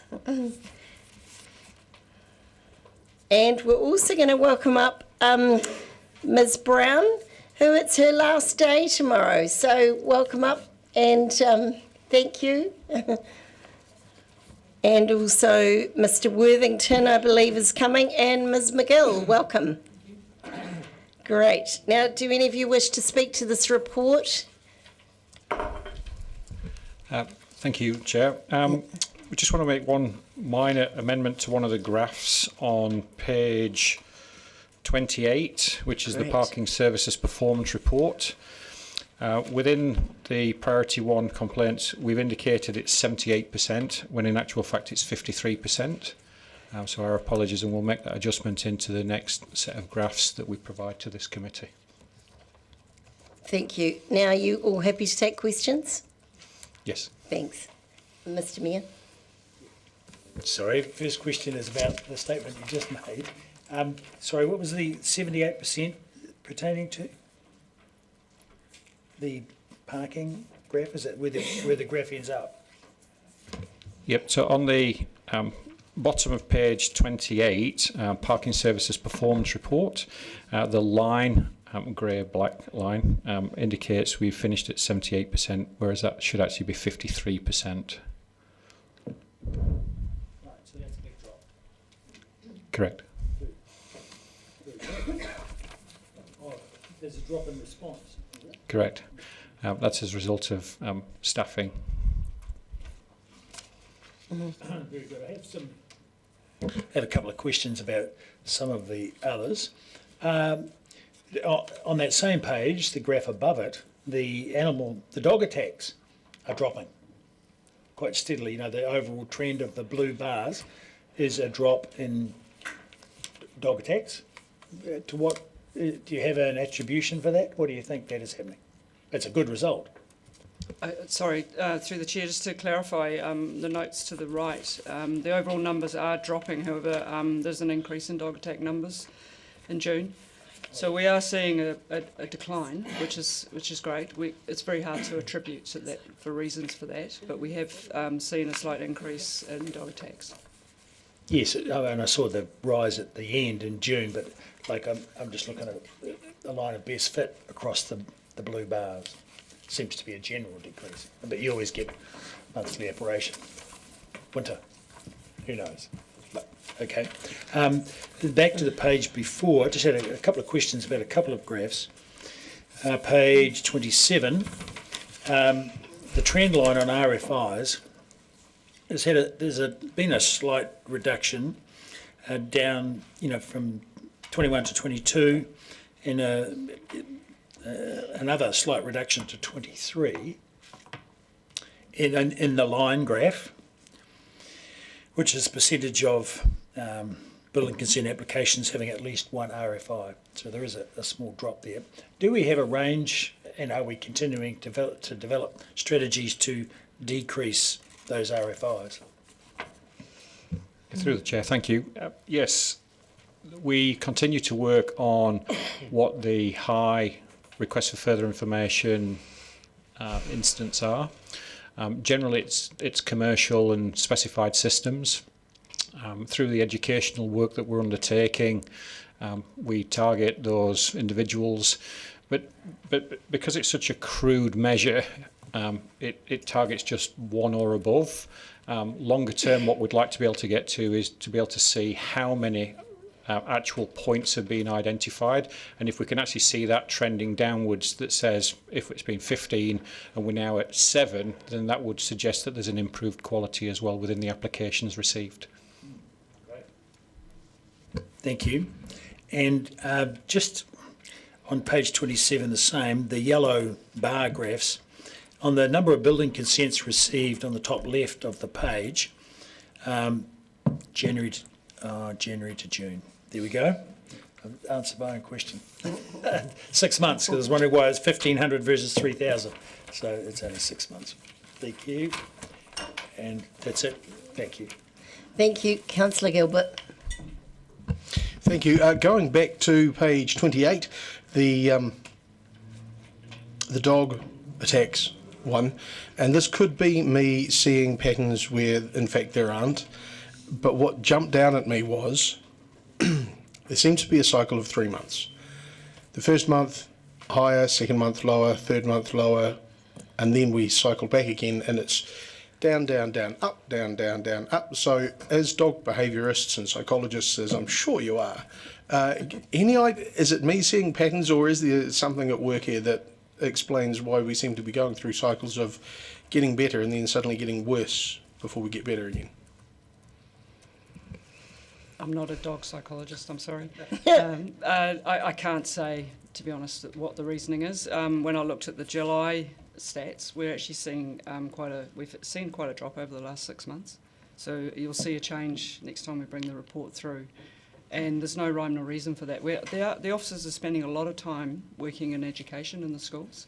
So we may be seeing a change as a result of that. I think they're doing an amazing job out there with the community. So I'd like to think that was it. Thank you, Councillor Vandervis. On page 26, average days out to book an inspection against 5-day target. I come from a long line of builders, and I know that having to get inspections, and there's a whole range of them that are required for a building these days, can introduce significant delays. My question is, why is it that we're only aiming for 5 days when, you know, once you've poured a concrete found, you can't really afford to be hanging around for 5 days till an inspector arrives? And why is it also that last year sometimes it was 2 weeks before you could book an inspection? Thank you, Councillor. The 5-day target was a target that we've set ourselves, just as I guess a guidance note for what industry seems comfortable with. I do take your point though, when you've poured a concrete slab, that you want something quicker, and generally those builders will give us a ring and we can come out quicker for urgent jobs, generally speaking.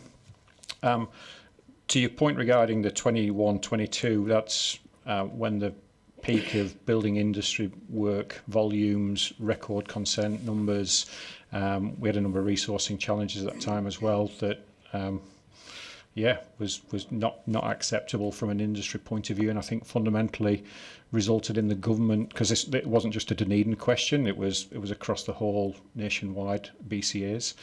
I think that's part of why government decided to do a review of the BCAs and the consenting regime and the inspections regime, which is obviously one of the reviews that the minister's announced as well. Okay, so things have improved this year, but they're still pretty much up there at 5 days. Is there any opportunity, perhaps with a bit of extra staff or a bit of reorganisation, for being able to reduce that 5 days to book an inspection? Our internal utopia is 3 days. We do have a number of the team that are currently undertaking their mandatory qualifications. So I've got 4 inspectors currently undertaking that, which does impact on our ability to provide timely inspections from time to time. So certainly once that qualification is complete, and most of them are due to complete in November, that should then create additional capacity in that space. And finally, do you have any capacity when you are, under pressure, and obviously you don't decide how many houses are being built, sometimes you'll get a peak. Do you have any capacity to have your inspectors work overtime Is there any other way that you can do something to reduce those times, which can add a lot to the cost of a building? We traditionally haven't provided a lot of overtime for the building inspections, but clearly when we were at the 21-22 timeframes, it was basically available as people can, their families can allow. So there is occasions, but particularly over winter, the builders don't necessarily want us on site when it's dark as well. So there are sort of time constraints as well as to when we can actually get on site. Councillor Gary. Well, I want to say congratulations on this average days out to book an inspection, because I well remember January 22 and I think that's quite phenomenal. Actually, I've got a couple of questions around the RFIs, Mr. Henderson. You take an educative approach where the issues are. What response have you had from the stakeholder group around that educative approach? Do you feel that the message is getting through in that regard? Obviously it takes a little while for it to trickle down into the stats.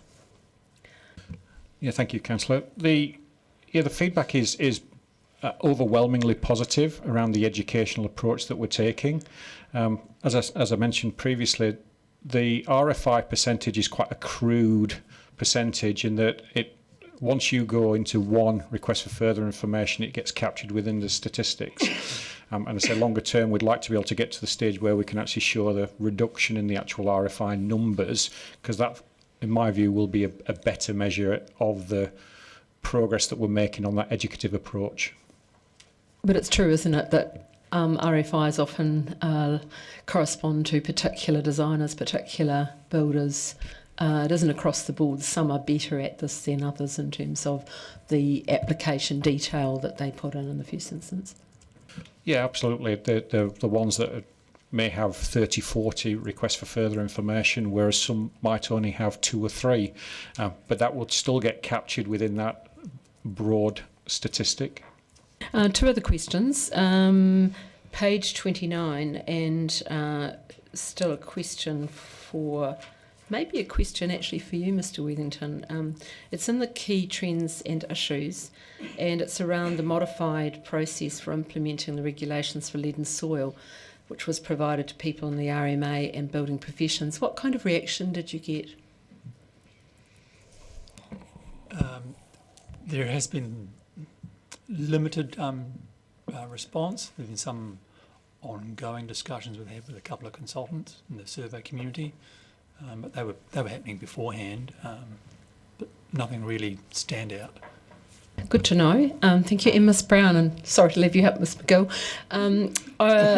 Great progress in the response times, and I see the implementation of the new Genesis, I think that's how you say it, customer connection platform. Do you have anything extra to say in addition to what's in the paper? Thank you. Not particularly. We've just got much better reporting and visibility over what's happening with Genesis, and the opportunities there will continue to grow with what we can see and measure there. Thank you so much. Thank you. Councillor Weatherall. Thank you, Madam Chair. I just have a question going back to the stats on dog attacks. Is there any figures of separation between dog attacks on people and dog attacks on other? Yes, there is, but I don't have them with me today, sorry. Sorry, we'd be happy to share that. More than happy, I can email you. How much information would you like? As much as possible, thank you. You've asked for it now. Right, Deputy Mayor Lucas. Thank you. And following up from Councillor Gary's question about the solicitors portal, so when will the pilot be rolled out with other solicitors in the city?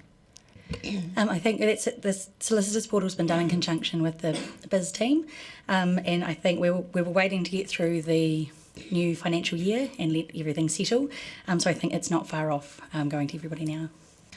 That's great, thank you. And I'm presuming that when I look at the customer request by topic, that the big segment for waste is to do with the change in the bins. And would I be right in thinking that July was a significant increase again? Yes. The first week of July, 60% of what we handled in the contact centre was the new curbside rollout related. But really interestingly, the first 2 weeks, as the 2-week cycles kicked off, they were really busy, and then it almost settled right down to a BAU, so it went really smoothly. Excellent, that was my next question. And I'm intrigued to see that the after hours, no, I'm not, that the after hours customer requests is pretty much constant, the number of requests that you get after hours, that it doesn't, I mean, I could probably understand maybe say for the bins or whatever, but when you look at them there by months, it's very constant. Have you got any commentary on that and how we can reduce it? Because obviously we pay, I presume probably by contact or something like that, yeah. Yeah, so we have a fixed fee and we pay per call, and predominantly it is just urgent requests, so if a burst water main, noise control, things like that, dog attacks. And it stays fairly steady, and there's always a spike generally in February, which I think is the settling in of all the new community in North Dunedin. Right, is that it for questions now, everyone? Yes, okay, could I have a seconder for this motion? Thank you, Councillor Gary. All right. So we'll put it that the committee notes that, sorry, anybody else want, yep, so we're getting to that, I'm coming to it now. That the committee notes issues and trends report, and does the mover first of all wish to speak to the motion? It was you. The second, right, okay, I'm just reading through what we've got here, but that's right, we'll carry on. Anybody else wish to speak? Thanks. I just want to acknowledge the extraordinary amount of work across all of those teams, significant part of council operation in terms of the interaction with our communities, and I certainly recall, as I mentioned, in January 22 when I was looking to book an inspection for a piece of work, that it was a very long time during that really busy period. So there are often factors outside of our staff's control that contribute to this data and these figures. There's an awful lot of detail in the report, and great to see the progress that we're making in the work with people in the sector, and I know how much the stakeholder group is valued by people who work in that part of business. Any other speakers? Mr. Mayor? Yep, just say congratulations Mr. Henderson and the team for the excellent use of graphs, because it's quite a complex business, and it's great to be able to see data in a visual sense, as well as as one reads carefully, which I didn't, the number, the on the side included. So thank you very much. Right, looks like that's it. I'm now going to put the motion. All those in favour? Anyone against? I declare the motion carried. Right, submission on making it easier to build granny flats. We'd like to welcome up, we've got a few people coming up here. Our Principal Policy Advisor, Mr. Paul Friedland, and Senior Educator Grant Sutton. Emily McEwen, who's a Senior Planner. Welcome, thank you for being here. Are you, do you want to make any points before we start, and are you happy to take questions? Thank you, Chair. Yes, I'd just like to remind people, we had a workshop on this. This proposal from the government is well intentioned. We don't believe it's necessary from a planning perspective. We think our district plan already provides for minor residential units. From a building consent perspective, we have major concerns or quite a few reservations around the practicality of doing this work and how it would turn out. We have strengthened the submission about liability to council for faulty building work. I'm happy to take questions. Thank you. Thank you. Right, Mr. Mayor. A question on that, because of course we're naturally requesting that there's no liability for councils. Has there been any thought given, have you even heard of such a initiative in the past, for establishing a nationwide insurance scheme Because we have talked about a particular licensed building practitioner or whatever having insurance, but if they go out of business, presumably if they're not paying the cover, then the insurance will die with them. But if there was a national insurance scheme for this kind of building work, it could be the wedge for having national insurance for liability on all manner of building projects. But, perhaps starting, do you have any thoughts on that? I can take that one, Mr. Mayor. So MB have done quite a bit of work, probably about 3 years ago, looking at liability within the building industry. At this point in time, the previous government did not want to change the liability settings. They have looked at insurance industry, but at that point they couldn't identify insurers that wanted to take it on. So I guess that's the basis of this submission, and one of the things that I would say is that wherever we can reduce the liability for council, we should take those opportunities. Yeah. So given that someone will be submitting on this, do we have a bit of information about the research or the work, the investigative work that was done by MB, determined that no private insurers see no business case for taking on this insurance, because if it was a reasonable risk, their actuaries would be recommending, look, here's an opportunity for new business. So that could be factor into what we might say to the government. So that report, I think, was done by MB, which I'll try and dig out and send through to you. But again, it was undertaken with the prior government. But again, and at that point, as I said, the preference at that point was not to change the liability settings, and ultimately leave council as last person standing. Councillor O'Malley. Following from that up, and obviously 5A on our submission, it's pretty unlikely, in fact, that I think that that the government will strictly put in a piece of legislation making us non-liable. But in fact, that probably will be the case, that if someone was to go under and had no insurance, or because they're gone, we will be the last person standing. Correct? I think, again, if I can take that one, I think ultimately that's the devil in the detail that ultimately will be required out of what comes out of this, any decisions made by government, where the liability ultimately will sit. If council has no involvement in it, yeah, it's an interesting question. Except we do have involvement in inspecting buildings in every other level except this, so it'll be an interesting question. I want to touch on national environmental standards versus the district plan, and your concern about confusion or duplication.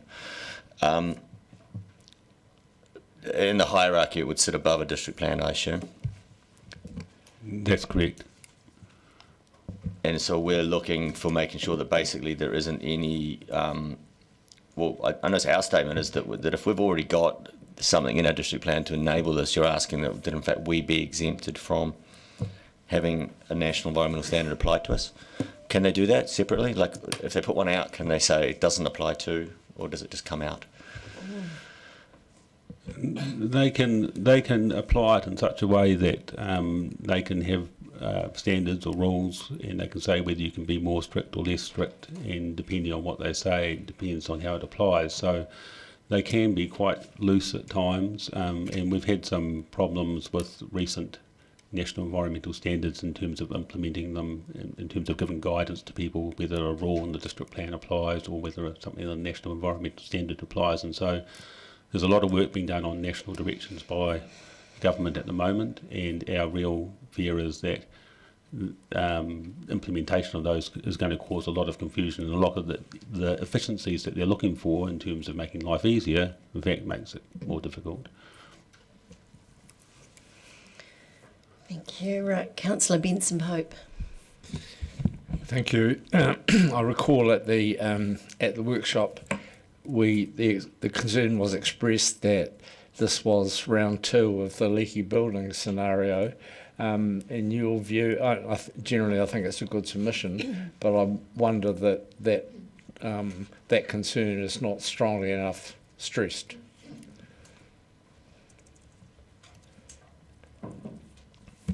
Yes, we have, Councillor, we have expressed the view that there could be owners left with buildings with a wide range of defects, and that could result in liability and difficulty in getting recompense and that sort of situation. But we haven't specifically addressed leaking as on its own.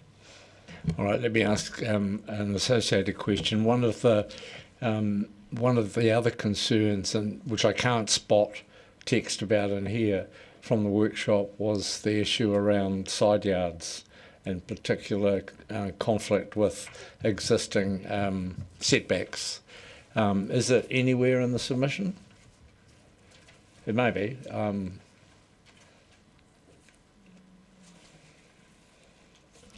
So in terms of setbacks and district plan rules, there's a response to question 21 on page 51 of the agenda. And it explains that the setback options proposed for the NES are more lenient than the equivalent in our district plan. See it in the introductory text. Thank you. Councillor Vandervis.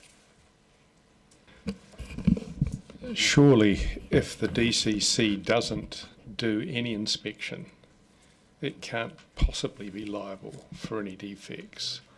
Are we just simply trying to raise impossible scenarios here to slow down what is already an incredibly slow process? If we look at the previous item, where the graph showed that sometimes you can wait 2 weeks for an inspection, and then you contrast that with the claim here that time delays and costs for processing building consents and resource consents for MRUs are unlikely to be significant, impacting the development of an MRU. My experience is that there's multiple inspections required for anything these days. And if they go even just for the hoped for 5 days rather than the sometimes 14 days that they have been, that this adds incredible cost and expense and time delays to building. Surely, if the DCC doesn't have any input into consenting, then we can't possibly be liable for any of this stuff. Anyone trying to take that to court would be laughed out, would they not? Councillor, I'll take that question. I guess that's ultimately the devil in the detail. There are situations where council has undertaken one inspection, never provided a code compliance certificate, and still remains liable potentially. So ultimately, the detail will ultimately come from government. But your other points are noted. I have a question. Something that came up when I was talking to developers was they mentioned maybe to solve some of this problem is if council had like a pre-design that people could go look on our website or contact the building department and say, is there anything you recommend? And there was a pre-designed setup that had been approved, and if they followed that, they knew it was, fine. I don't know what would be the feeling about something like that, because there was certainly a lot of concern with the people I spoke to around council not having any, sign off on it, so they didn't know what they were buying if they bought a property that had a granny flat on it, and they were worried what sort of condition it could be in. Again, I'll take that one if I can. Okay. So already there are mechanisms in place that have been approved by MB and government, one of which is Code Mark, one of which is Build Ready. So the Build Ready is a system whereby manufacturers can effectively build offshore, off-site, and all of their systems and quality management systems have all been pre-approved, which basically means then that when they submit the information through to council, as long as those plans are exactly the same as the specifications, then as a building consent authority we have to approve it. That also reduces the time frame that we're allowed to process an application from the standard 20 days to 10 working days. and that effectively gives them the building consent that they're after. The code mark is a similar process. It's developers now can create a mechanism whereby they've got approved plans, and again, same process effectively. Okay, thank you for that. Councillor O'Malley? It just occurred to me after the Madam Chair said that question. If someone builds one of these under the National Environment Standard that comes through, will it sit on the Land Information Memorandum that's been built under that standard? There's a lack of clarity around what information council will get. I mean, it'll be a requirement for people building these to notify council, but the concern is that there's no real incentive for them to do so. But if it is information we have about the land and the use that it's put to, then typically it would be on a limb. Actually, just wondering about how one form of legal liability might start to turn up, as if you'd be accused of not maintaining limbs in a sufficient standard to warn the homeowner of the quality of the building that was built, or at least the inspection quality of the building. It's actually, sorry, that's not a question. It's just a thought. Councillor Gary. Thank you. On page 33, and forgive me if this was covered in the workshop, I don't recall that it was. There's a note near the top, third bullet point, about whether the proposal applies to buildings on wheels, tiny homes on wheels. What is DCC's /2GP, the current approach that we have to those buildings? I just can't recall. I wonder if you could remind me, please. So tiny homes on wheels are subject to rules for land use because they would contain a residential activity. So rules like density apply. However, rules for development don't apply because they don't meet the definition of buildings activities. And so we have a process already. Would it the same apply that if this government proposal does apply, that's going to be an unnecessary, another system, a parallel system to that? It has the same potential for issues as for all types of minor residential units. Thank you. All right, looks like we've come to the end of the questions. Would someone like to move this motion? Or failing that, I'll move it, but Councillor O'Malley, thank you. So we've just got the... And we'll have a seconder, Mr Mayor, thank you. Right, now the motion should go up here and then we can see that the committee approves the DCC submission with any amendments on making it easy to build granny flats and authorises Chief Executive to make any minor editorial amendments to the submission. All right, so we've got a seconder there. Does the mover wish to speak on the motion? Yes, thank you, Madam Chair. Just briefly, I want to thank the staff for putting this together. I think it summarises the main issues that we're dealing with, and I think it really comes down to ambiguity. As soon as you end up with two standard systems operating at the same time, I can see quite quickly, within years of it starting, that we're going to have situations where we don't have clear records on whether that was properly inspected or whether it was inspected by the council or whether it was done by a building practitioner. There's going to be the equivalent of the leaking building syndrome occur again in another form. And that's specifically why I asked, and I'm glad that it's in there, that the inclusion, that we make it clear that we're looking for the government to stipulate that we will not end up being last man standing. And I can guarantee you they won't. So we will end up being last man standing if anything goes wrong here, and I think that's the biggest issue we have to face. Mr Mayor?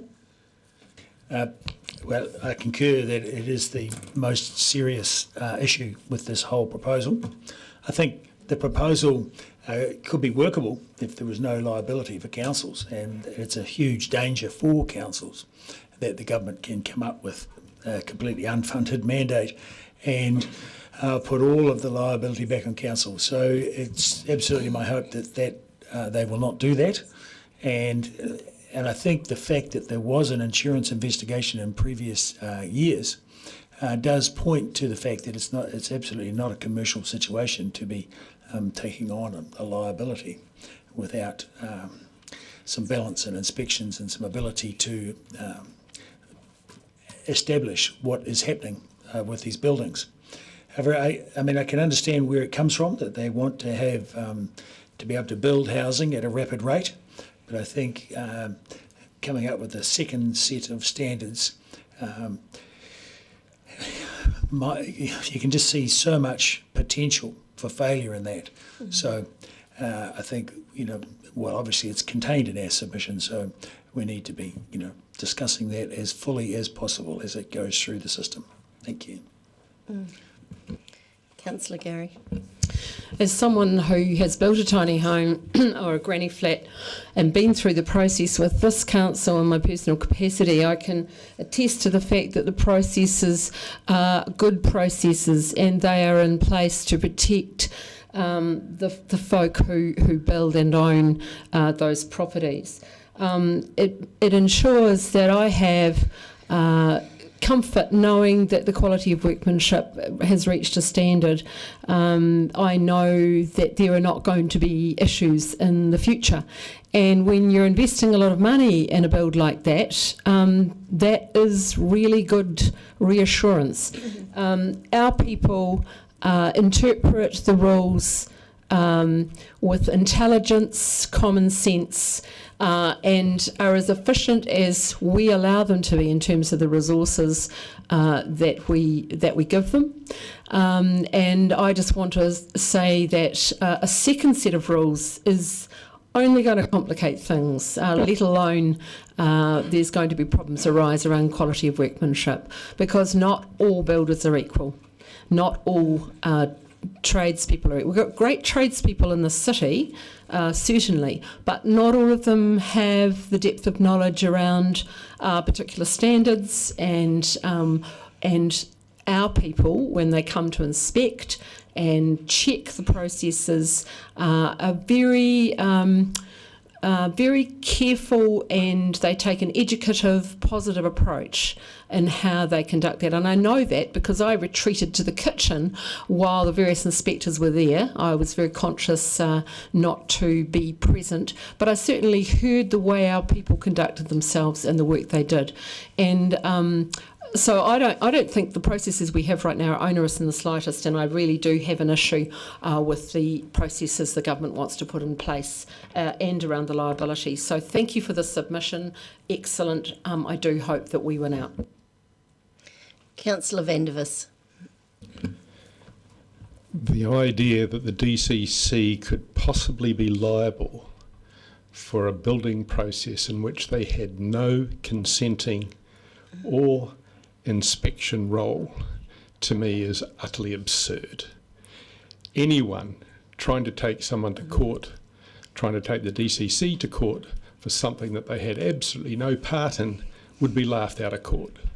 So I think we just put that one to bed straight away. We have in this country an extraordinarily complex and growing amount of compliance that is required to build houses, and we have a desperate housing shortage. I've heard of people wanting to build, admittedly, a fairly complex house, having to spend $100,000 and get paperwork this thick before they put a spade in the ground. It's ridiculous. I come from a long line, 6 generations of builders, in fact. My father complained when they brought in the minimum standards in the 1950s that what the minimum standards achieved with a massive amount of bureaucracy was to lower the average standard of building to the minimum. What we have here is a government suggestion, not that we have a second set of rules to complicate things, as has been suggested, but that we throw the rules out altogether because we don't need them because they're ridiculous for minor residential units. Minor residential units, 60 square metres. We're not talking, multi-storey buildings with all sorts of earthquake potential and all sorts of other issues. We're talking about trying to get some small houses built cost effectively, and what the government is proposing absolutely does that. The only thing that I like about the submission that we have here is that it asks for some clarity, and of course that clarity would be coming in due course with what the government proposes anyway. There is no doubt that clarity will be available. So for us to make a submission raising phantom fears about us being liable, phantom fears about these buildings causing all sorts of problems and insurance issues and everything else, to me they're ridiculous. We've got far too much paperwork now and far too few homes being built. What the government is proposing here will solve both problems. For us to submit against that and raise all sorts of, I think, unreasonable issues, I just can't vote for it and will want my vote against recorded. Thank you. Councillor Benson-Hope. Thank you, Madam Chair. I think this is a good submission, as I said earlier, and in the context of a government that is, in addition to retrograde steps like this, also arguing to reduce the rules in respect of insulation of buildings, currently floated by the Associate Minister. I think it's important that we do whatever we can to protect our community against shonky behaviour. And I'd just say, in addition, in following what Councillor Gary said about the protection that our regulations and inspections provide for owners and developers, they also provide a considerable amount of confidence and surety for future owners. And I think one of the things about regulation, much in all as those involved in having to comply with rules often push back, the community knows that this is one of the public good functions of this authority, and I think that is going to be seriously, that responsibility is going to be seriously compromised by the outcome of inevitable outcome of a liberalisation like this. I think it's crazy, and I'm entirely in support of Councillor O'Malley's comments that inevitably we will be the people that Dunedin residents come to when they found that some of what they've bought is a dog. Because unless you might, in a liberal world, think all builders are going to behave properly, well, we know from the Leaky Homes scenario that was not the case. And this set of regulations will lead to not the same, but the same sort of problems with builds. Small builds, but still assets that people thought were worth inevitably more than they may end up being. And I think I would encourage people to take a wider picture and think of the public good aspects of compliance and enforcement of regulations that our people are constantly providing, and thank goodness for the security and custom of our residents. Thank you. It looks like that's it. I'll just say a few words on that as well. I also have similar concerns. Some people have given me some feedback that they felt at times the council can have a perception of being a bit anti-development. And what I said about this submission is that it's a safety mechanism for anyone wanting to buy a property or sell a property. And they certainly agreed. The concern is from some of the people I've spoken to who do quite a bit of development and invest in properties, is that their concern is if they buy a place that has been had a minor dwelling done on it and nobody from council has signed it off, how do they know, as other speakers have said, that that work is quality work and that the standards have been maintained? So it was actually them that was saying perhaps we get that pre-design before people put a minor dwelling down, and so that might be a good suggestion. It sounds like that ability is already there. Which is good. I also have a concern, so obviously it goes without saying, there's a concern for anyone if you're buying a house and there's a minor dwelling on the property and it hasn't been checked off or had any consents done by the council. How do you know whether it's suitable or not. You don't. But then as far as to say waive all the liability and don't worry, nobody will take us to court over that. I actually have to say I don't agree with that, because when things turn to custard, what often happens is people look for someone to blame.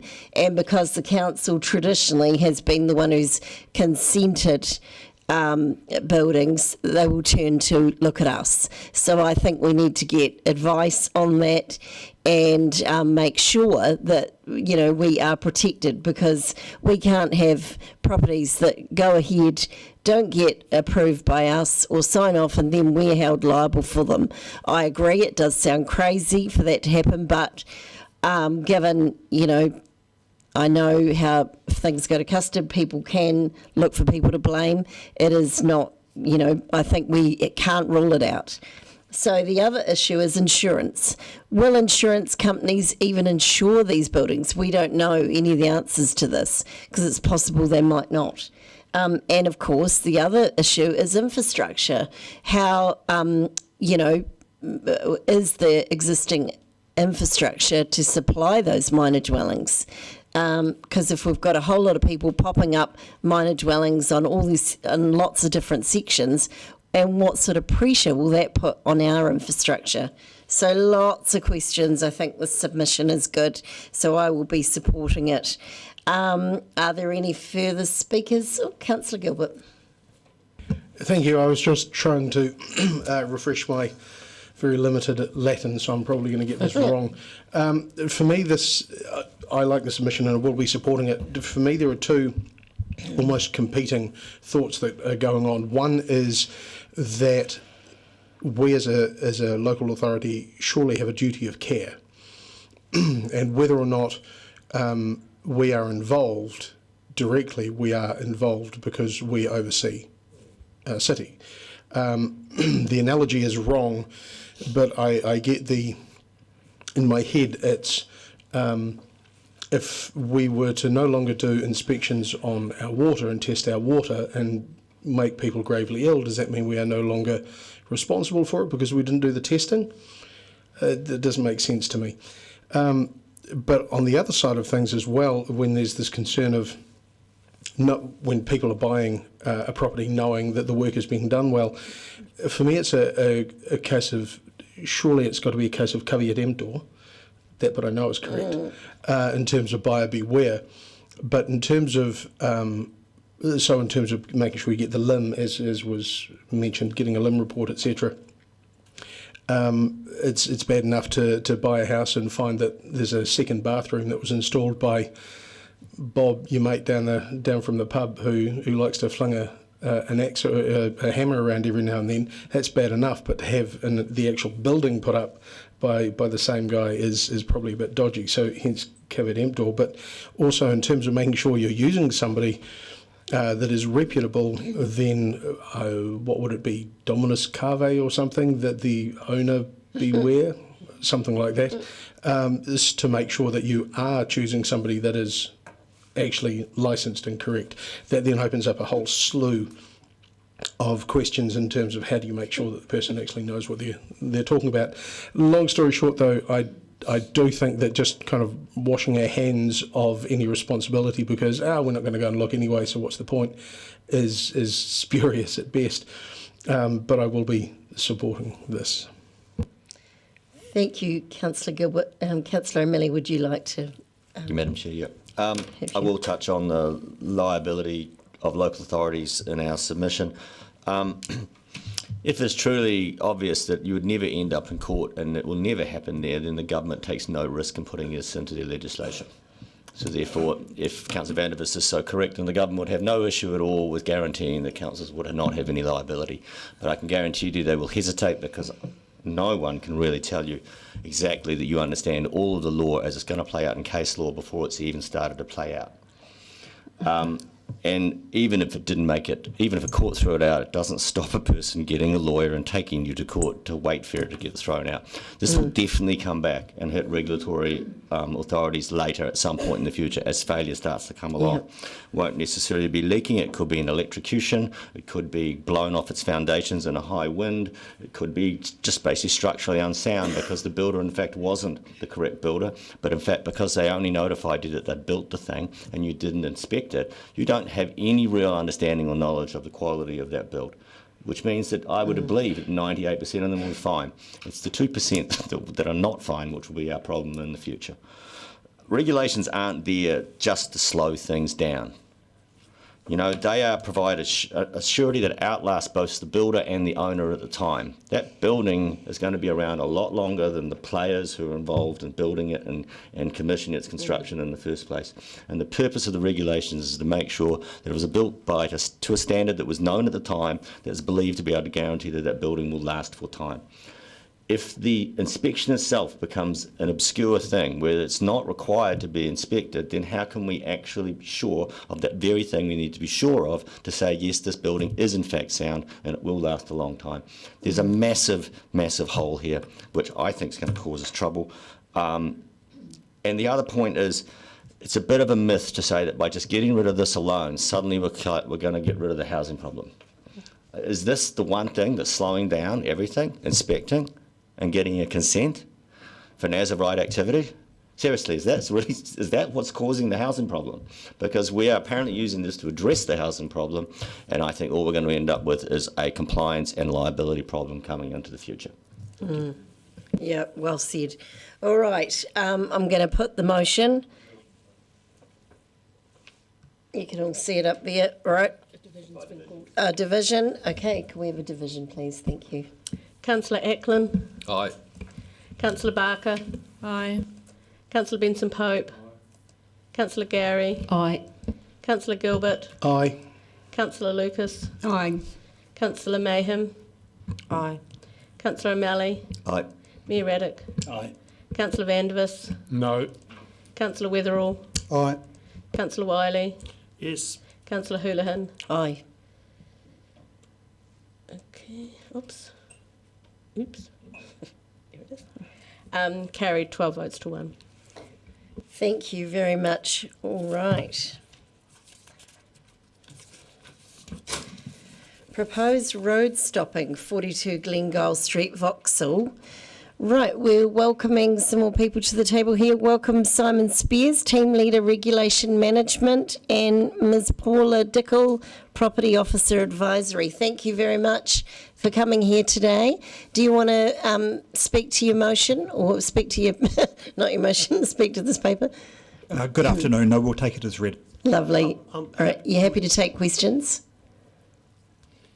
You're happy to take questions? Yes, lovely. All right. Yes. Happy to move.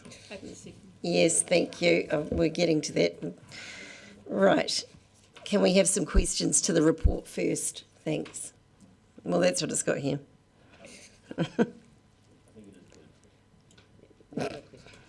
No questions. All right. We've got a mover and a seconder. Thank you. Does the mover wish to speak to the motion? No. Any other speakers? No. Lovely. All right. We've got, so just can we whip that up? It's quite a long motion.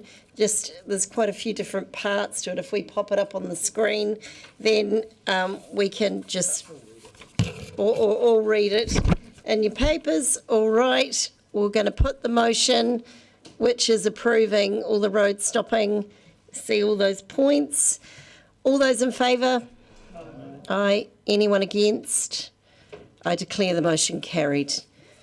All right. Are there any items for consideration for the chair? No? Wonderful. All right. I'll declare the meeting closed.